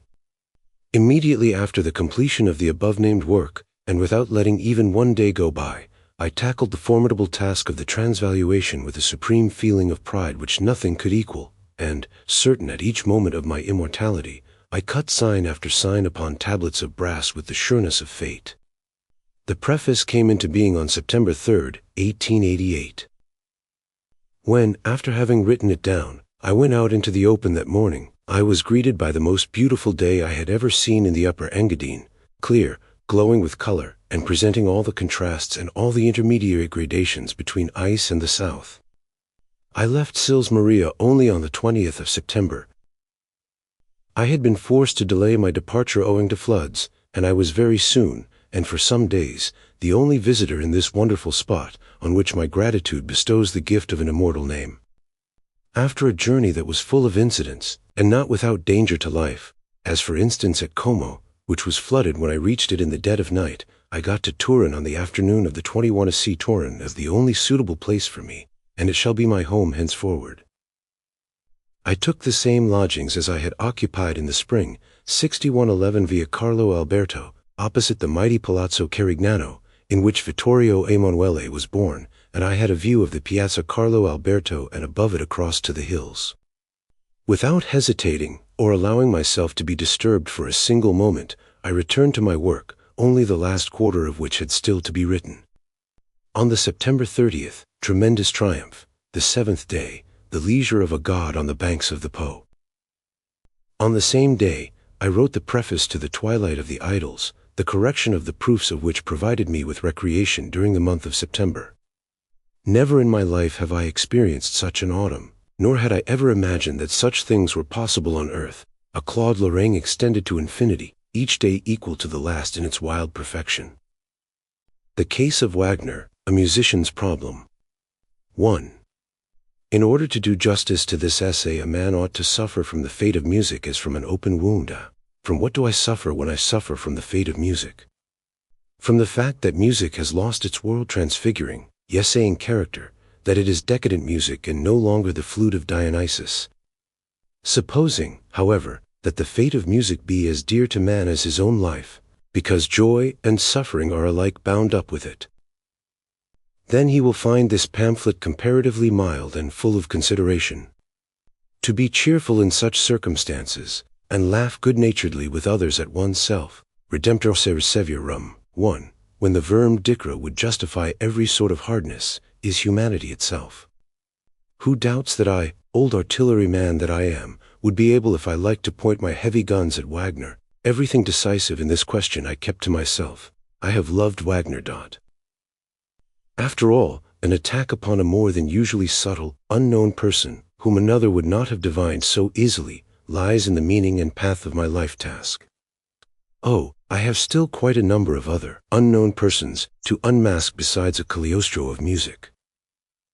Above all, I have to direct an attack against the German people, who, in matters of the spirit, grow every day more indolent, poorer in instincts, and more honest too, with an appetite for which they are to be envied, continue to diet themselves on contradictions, and gulp down faith in company with science, Christian love together with anti-Semitism, and the will to power, to the empire, dished up with the gospel of the humble, without showing the slightest signs of indigestion. Fancy this absence of party feeling in the presence of opposites. Fancy this gastric neutrality and disinterestedness. Behold this sense of justice in the German palate, which can grant equal rights to all, which finds everything tasteful. Without a shadow of a doubt the Germans are idealists. When I was last in Germany, I found German taste striving to grant Wagner and the trumpeter of sacking and equal rights. While I myself witnessed the attempts of the people of Leipzig to do honor to one of the most genuine and most German of musicians, using German here in the old sense of the word, a man who was no mere German of the empire, the master Heinrich Schütz, by founding a Liszt society, the object of which was to cultivate and spread artful church music. Without a shadow of doubt the Germans are idealists. 2. But here nothing shall stop me from being rude, and from telling the Germans one or two unpleasant home truths. Who else would do it if I did not? I refer to their laxity in matters historical. Not only have the Germans entirely lost the breadth of vision which enables one to grasp the course of culture and the values of culture, not only are they one and all political, or church, puppets, but they have also actually put a ban upon this very breadth of vision. A man must first and foremost be German. He must belong to the race. Then only can he pass judgment upon all values and lack of values in history. Then only can he establish them. To be German is in itself an argument. Germany above all, is a principle. The Germans stand for the moral order of the universe. In history, compared with the Roman Empire, they are the upholders of freedom. Compared with the 18th century, they are the restorers of morality, of the categorical imperative. There is such a thing as the writing of history according to the lights of Imperial Germany. There is, I fear, anti-Semitic history. There is also history written with an eye to the court, and Herr von Treitschke is not ashamed of himself. Quite recently an idiotic opinion in Historicis, an observation of Vischer the Swabian aesthete, since happily deceased, made the round of the German newspapers as a truth, to which every German must assent. The observation was this: the Renaissance and the Reformation only together constitute a whole, the aesthetic rebirth and the moral rebirth. When I listen to such things, I lose all patience, and I feel inclined, I even feel it my duty, to tell the Germans, for once in a way, all that they have on their conscience. Every great crime against culture for the last 4 centuries lies on their conscience. And always for the same reason, always owing to their bottomless cowardice in the face of reality, which is also cowardice in the face of truth, always owing to the love of falsehood which has become almost instinctive in them. In short, idealism. It was the Germans who caused Europe to lose the fruits, the whole meaning of her last period of greatness, the period of the Renaissance.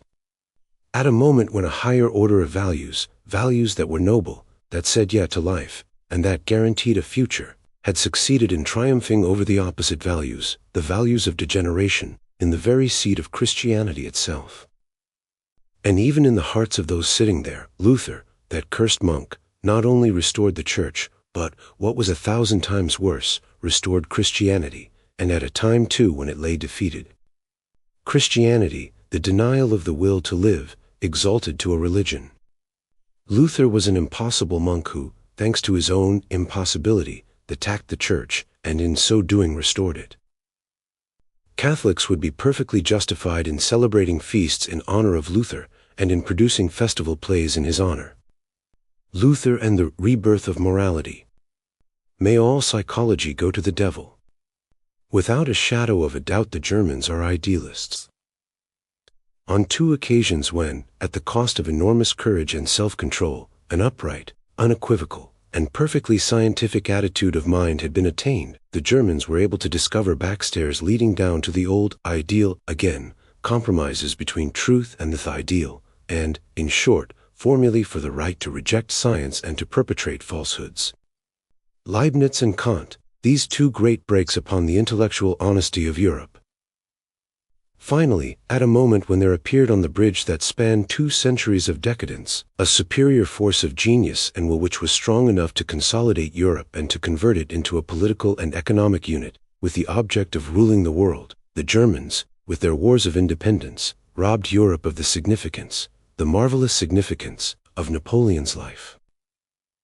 And in so doing they laid on their conscience everything that followed, everything that exists today, this sickliness and want of reason which is most opposed to culture, and which is called nationalism, this nebulous national from which Europe is suffering acutely, this eternal subdivision of Europe into petty states, with politics on a municipal scale. They have robbed Europe itself of its significance, of its reason, and have stuffed it into a cul-de-sac. Is there anyone except me who knows the way out of this cul-de-sac? Does anyone except me know of an aspiration which would be great enough to bind the people of Europe once more together? 3. And after all, why should I not express my suspicions? In my case, too, the Germans will attempt to make a great fate give birth merely to a mouse. Up to the present they have compromised themselves with me. I doubt whether the future will improve them. Alas! How happy I should be to prove a false prophet in this matter. My natural readers and listeners are already Russians, Scandinavians, and Frenchmen. Will they always be the same? In the history of knowledge, Germans are represented only by doubtful names. They have been able to produce only unconscious swindlers. This word applies to Fichte, Schelling, Schopenhauer, Hegel, and Schleiermacher, just as well as to Kant or Leibniz. They were all mere Schleiermachers. The Germans must not have the honor of seeing the first upright intellect in their history of intellects, that intellect in which truth ultimately got the better of the fraud of 4,000 years, reckoned as one with the German intellect. German intellect is my foul air. I breathe with difficulty in the neighborhood of this psychological uncleanliness that has now become instinctive, an uncleanliness which in every word and expression betrays a German. They have never undergone a 17th century of hard self-examination, as the French have. A La Rochefoucauld, a Descartes, are 1,000 times more upright than the very first among Germans. The latter have not yet had any psychologists. But psychology is almost the standard of measurement for the cleanliness or uncleanliness of a race. For if a man is not even clean, how can he be deep? The Germans are like women, you can scarcely ever fathom their depths. They haven't any, and that's the end of it. Thus they cannot even be called shallow.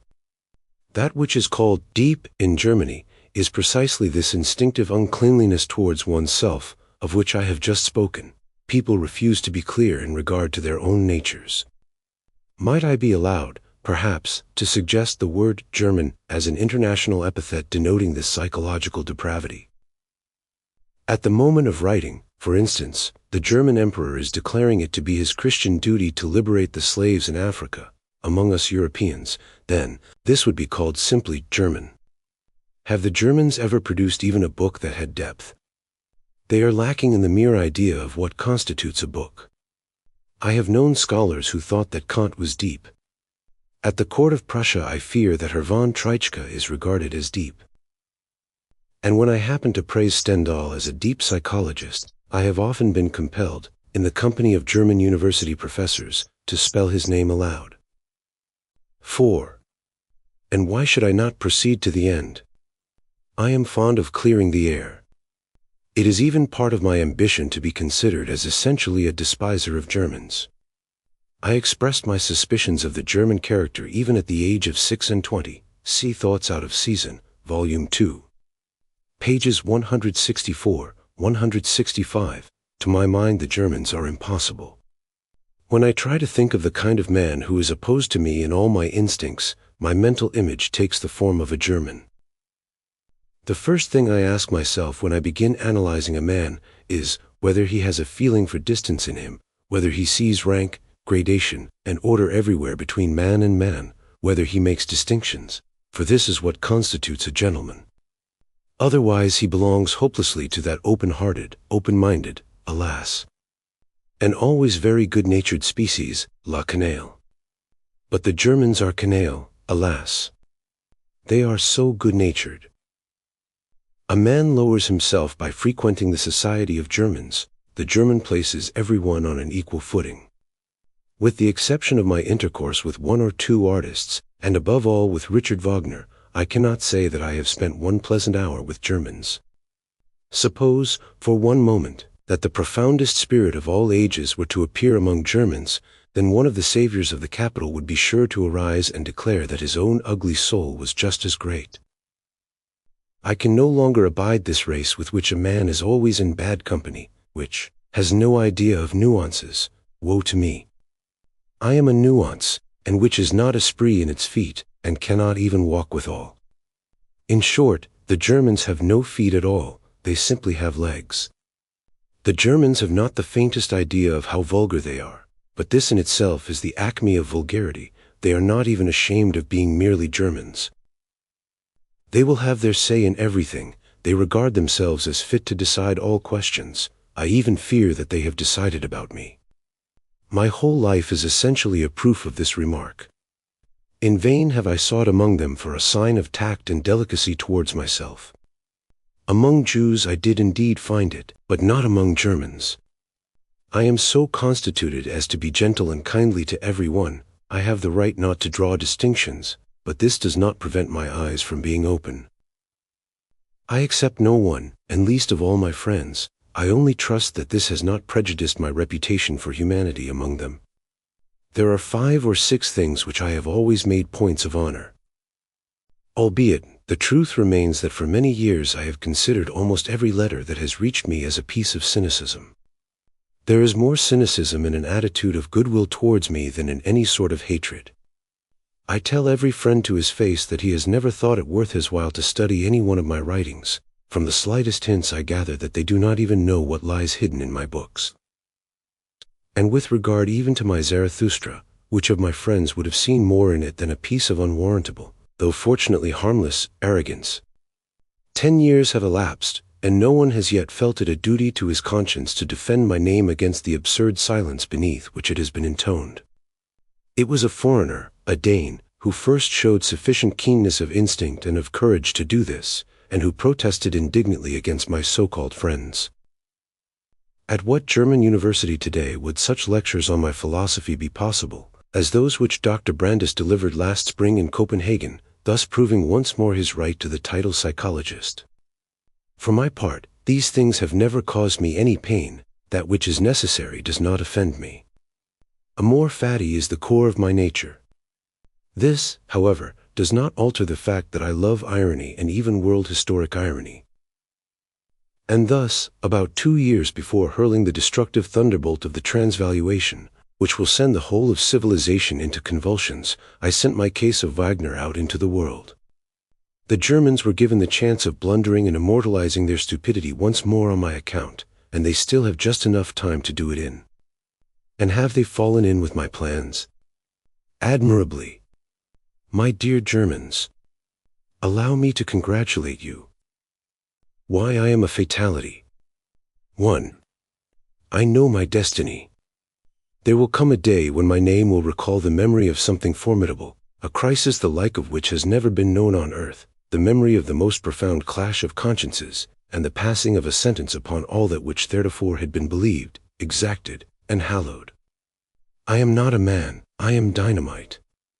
And with it all there is not of the founder of a religion in me. Religions are matters for the mob. After coming in contact with a religious man, I always feel that I must wash my hands. I require no believers. It is my opinion that I am too full of malice to believe even in myself. I never address myself to masses. I am horribly frightened that one day I shall be pronounced holy. You will understand why I published this book beforehand. It is to prevent people from wronging me. I refuse to be a saint. I would rather be a clown. Maybe I am a clown. And I am notwithstanding, or rather not notwithstanding, the mouthpiece of truth, for nothing more blown out with falsehood has ever existed than a saint. But my truth is terrible, for hitherto lies have been called truth. The transvaluation of all values, this is my formula for mankind's greatest step towards coming to its senses, a step which in me became flesh and genius. My destiny ordained that I should be the first decent human being, and that I should feel myself opposed to the falsehood of millennias. I was the first to discover truth, and for the simple reason that I was the first who became conscious of falsehood as falsehood, that is to say, I smelt it as such. My genius resides in my nostrils. I contradict as no one has contradicted hitherto, and am nevertheless the reverse of a negative spirit. I am the harbinger of joy, the like of which has never existed before. I have discovered tasks of such lofty greatness that, until my time, no one had any idea of such things. Mankind can begin to have fresh hopes only now that I have lived. Thus, I am necessarily a man of fate. For when truth enters the lists against the falsehood of ages, shocks are bound to ensue, and a spell of earthquakes, followed by the transposition of hills and valleys, such as the world has never yet imagined even in its dreams. The concept politics then becomes elevated entirely to the sphere of spiritual warfare. All the mighty realms of the ancient order of society are blown into space, for they are all based on falsehood. There will be wars, the like of which have never been seen on earth before. Only for my time and after me will politics on a large scale exist on earth. Why I am a fatality. 1. I know my destiny. There will come a day when my name will recall the memory of something formidable, a crisis the like of which has never been known on earth, the memory of the most profound clash of consciences, and the passing of a sentence upon all that which theretofore had been believed, exacted, and hallowed. I am not a man, I am dynamite. And with it all there is not of the founder of a religion in me. Religions are matters for the mob. After coming in contact with a religious man, I always feel that I must wash my hands. I require no believers. It is my opinion that I am too full of malice to believe even in myself. I never address myself to masses. I am horribly frightened that one day I shall be pronounced holy. You will understand why I publish this book beforehand. It is to prevent people from wronging me. I refuse to be a saint. I would rather be a clown. Maybe I am a clown. And I am notwithstanding, or rather not notwithstanding, the mouthpiece of truth, for nothing more blown out with falsehood has ever existed than a saint. But my truth is terrible, for hitherto lies have been called truth. The transvaluation of all values, this is my formula for mankind's greatest step towards coming to its senses, a step which in me became flesh and genius. My destiny ordained that I should be the first decent human being, and that I should feel myself opposed to the falsehood of millennias. I was the first to discover truth, and for the simple reason that I was the first who became conscious of falsehood as falsehood, that is to say, I smelt it as such. My genius resides in my nostrils. I contradict as no one has contradicted hitherto, and am nevertheless the reverse of a negative spirit. I am the harbinger of joy, the like of which has never existed before. I have discovered tasks of such lofty greatness that, until my time, no one had any idea of such things. Mankind can begin to have fresh hopes only now that I have lived. Thus, I am necessarily a man of fate. For when truth enters the lists against the falsehood of ages, shocks are bound to ensue, and a spell of earthquakes, followed by the transposition of hills and valleys, such as the world has never yet imagined even in its dreams. The concept politics then becomes elevated entirely to the sphere of spiritual warfare. All the mighty realms of the ancient order of society are blown into space, for they are all based on falsehood. There will be wars, the like of which have never been seen on earth before. Only for my time and after me will politics on a large scale exist on earth. 2. If you should require a formula for a destiny of this kind that has taken human form, you will find it in my Zarathustra. And he who would be a creator in good and evil, verily, he must first be a destroyer, and break values into pieces. Thus the greatest evil belongeth unto the greatest good, but this is the creative good. I am by far the most terrible man that has ever existed, but this does not alter the fact that I shall become the most beneficent. I know the joy of annihilation to a degree which is commensurate with my power to annihilate. In both cases I obey my Dionysian nature, which knows not how to separate the negative deed from the saying of yea. I am the first immoralist, and in this sense I am essentially the annihilator. 3. People have never asked me, as they should have done, what the name of Zarathustra precisely meant in my mouth, in the mouth of the first immoralist. For that which distinguishes this Persian from all others in the past is the very fact that he was the exact reverse of an immoralist. Zarathustra was the first to see in the struggle between good and evil the essential wheel in the working of things. The translation of morality into the realm of metaphysics, as force, cause, end in itself, is his work. But the very question suggests its own answer. Zarathustra created this most portentous of all errors, morality. Therefore he must be the first to expose it.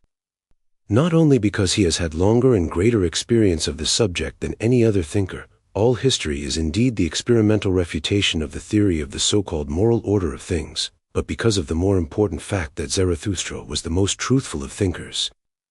In his teaching alone is truthfulness upheld as the highest virtue. That is to say, as the reverse of the cowardice of the idealist, who takes to his heels at the sight of reality. Zarathustra has more pluck in his body than all other thinkers put together. To tell the truth and to aim straight, that is the first Persian virtue. Have I made myself clear? The overcoming of morality by itself, through truthfulness, the moralist's overcoming of himself in his opposite, in me, that is what the name Zarathustra means in my mouth.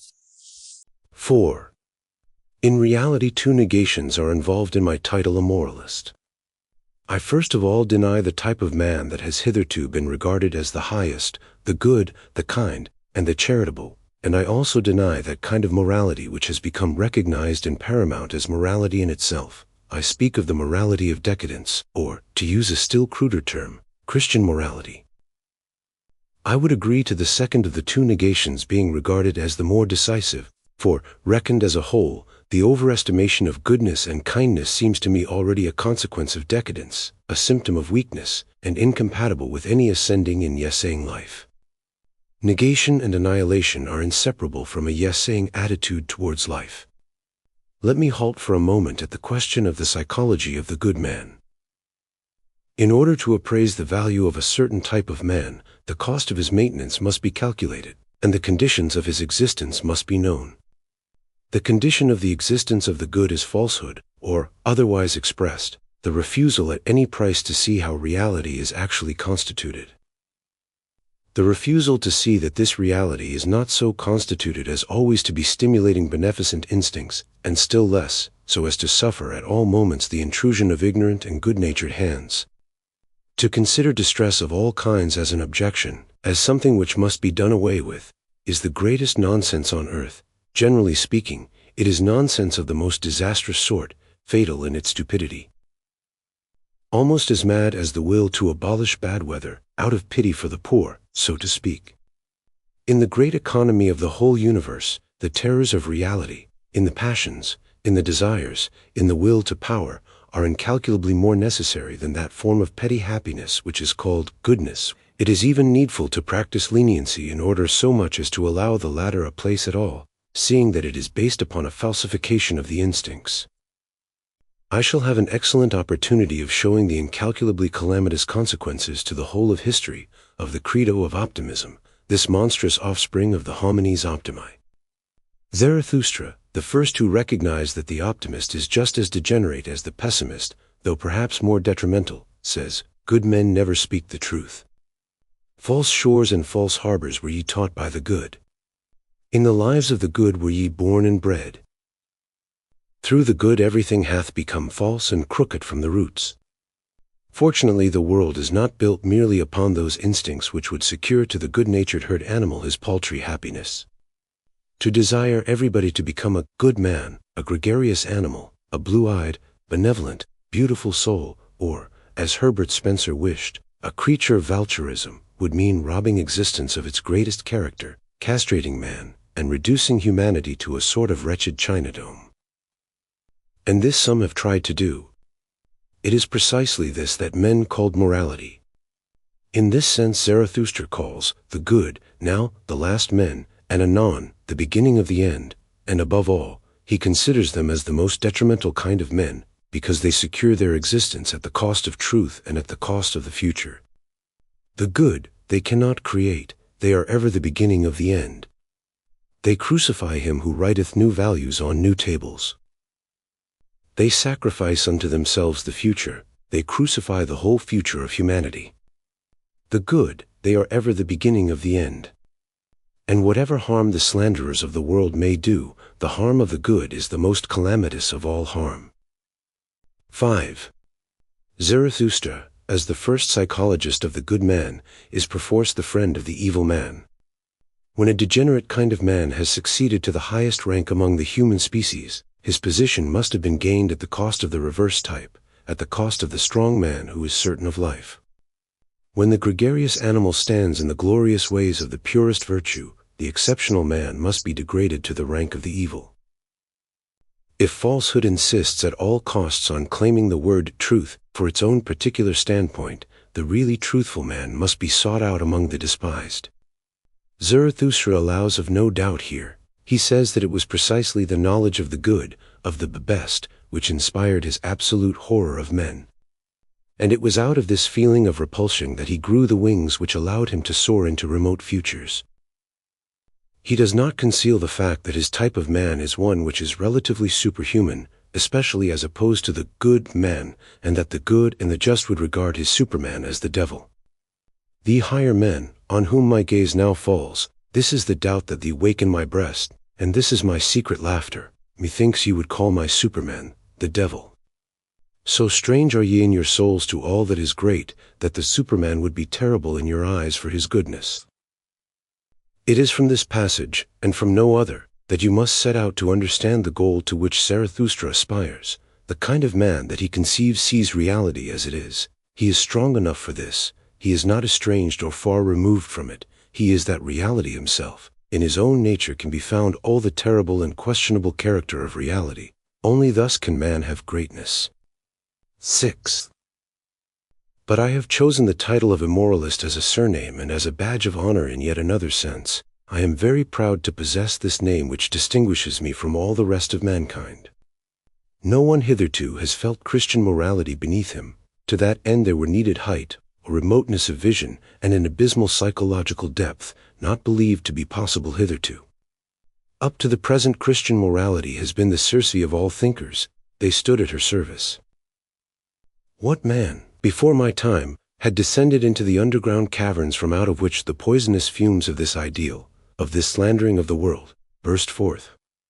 What man had even dared to suppose that they were underground caverns? Was a single one of the philosophers who preceded me a psychologist at all, and not the very reverse of a psychologist, that is to say, superior swindler, an idealist? Before my time there was no psychology. To be the first in this new realm may amount to a curse. At all events, it is a fatality, for one is also the first to despise. My danger is the loathing of mankind. 7. Have you understood me? That which defines me, that which makes me stand apart from the whole of the rest of humanity, is the fact that I unmasked Christian morality. For this reason I was in need of a word which conveyed the idea of a challenge to everybody. Not to have awakened to these discoveries before struck me as being the sign of the greatest uncleanliness that mankind has on its conscience, as self-deception become instinctive, as the fundamental will to be blind to every phenomenon, all causality and all reality, in fact, as an almost criminal fraud in psychologicis.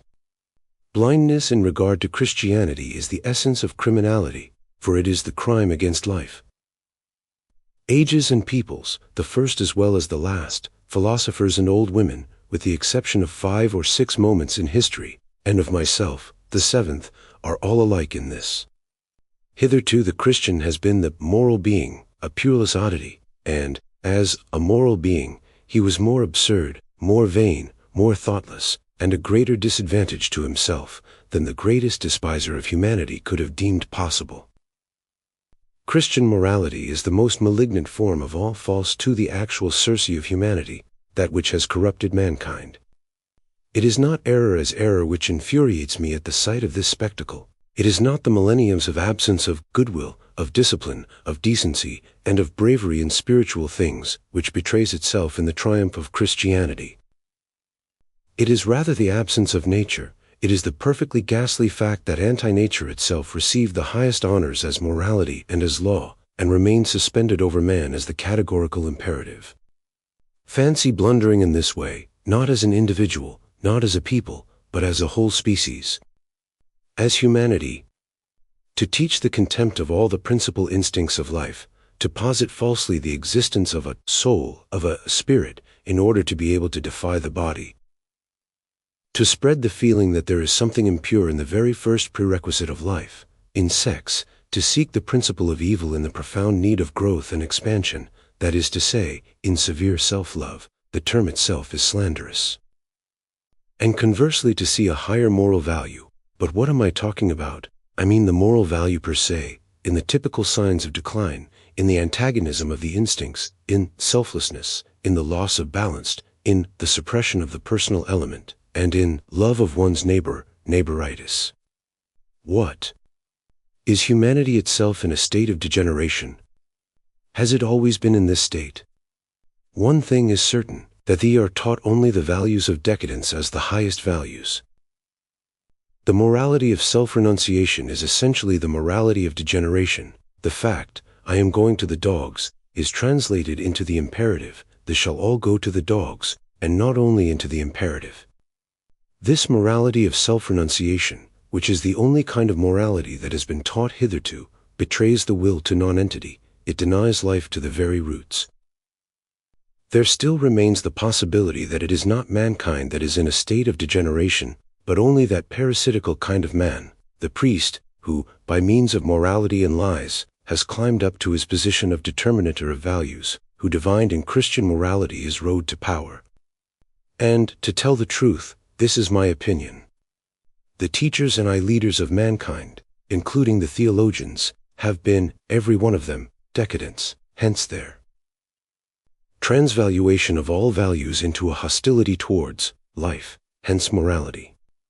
The definition of morality. Morality is the idiosyncrasy of decadence, actuated by a desire to avenge themselves with success upon life.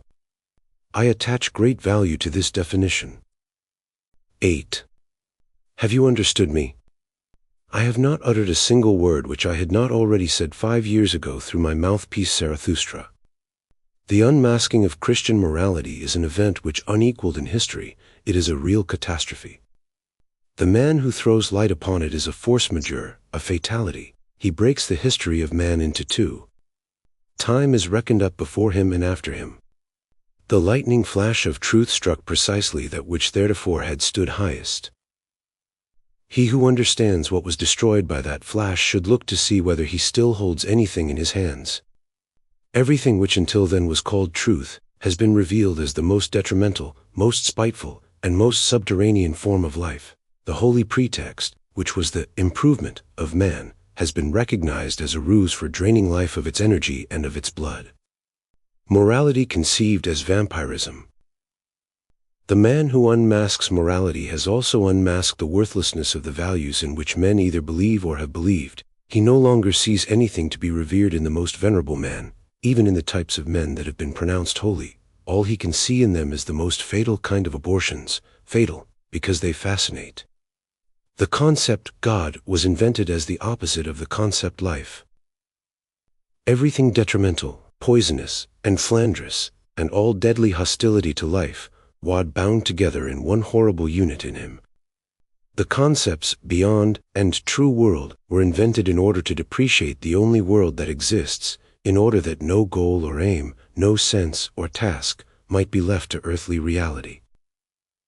The concepts soul, spirit, and last of all the concept, immortal soul, were invented in order to throw contempt on the body, in order to make it sick and holy, in order to cultivate an attitude of appalling levity towards all things in life which deserve to be treated seriously, i.e. the questions of nutrition and habitation, of intellectual diet, the treatment of the sick, cleanliness, and weather. Instead of health, we find that the salvation of the soul, that is to say, a fully circulate fluctuating between convulsions and penitence and the hysteria of redemption.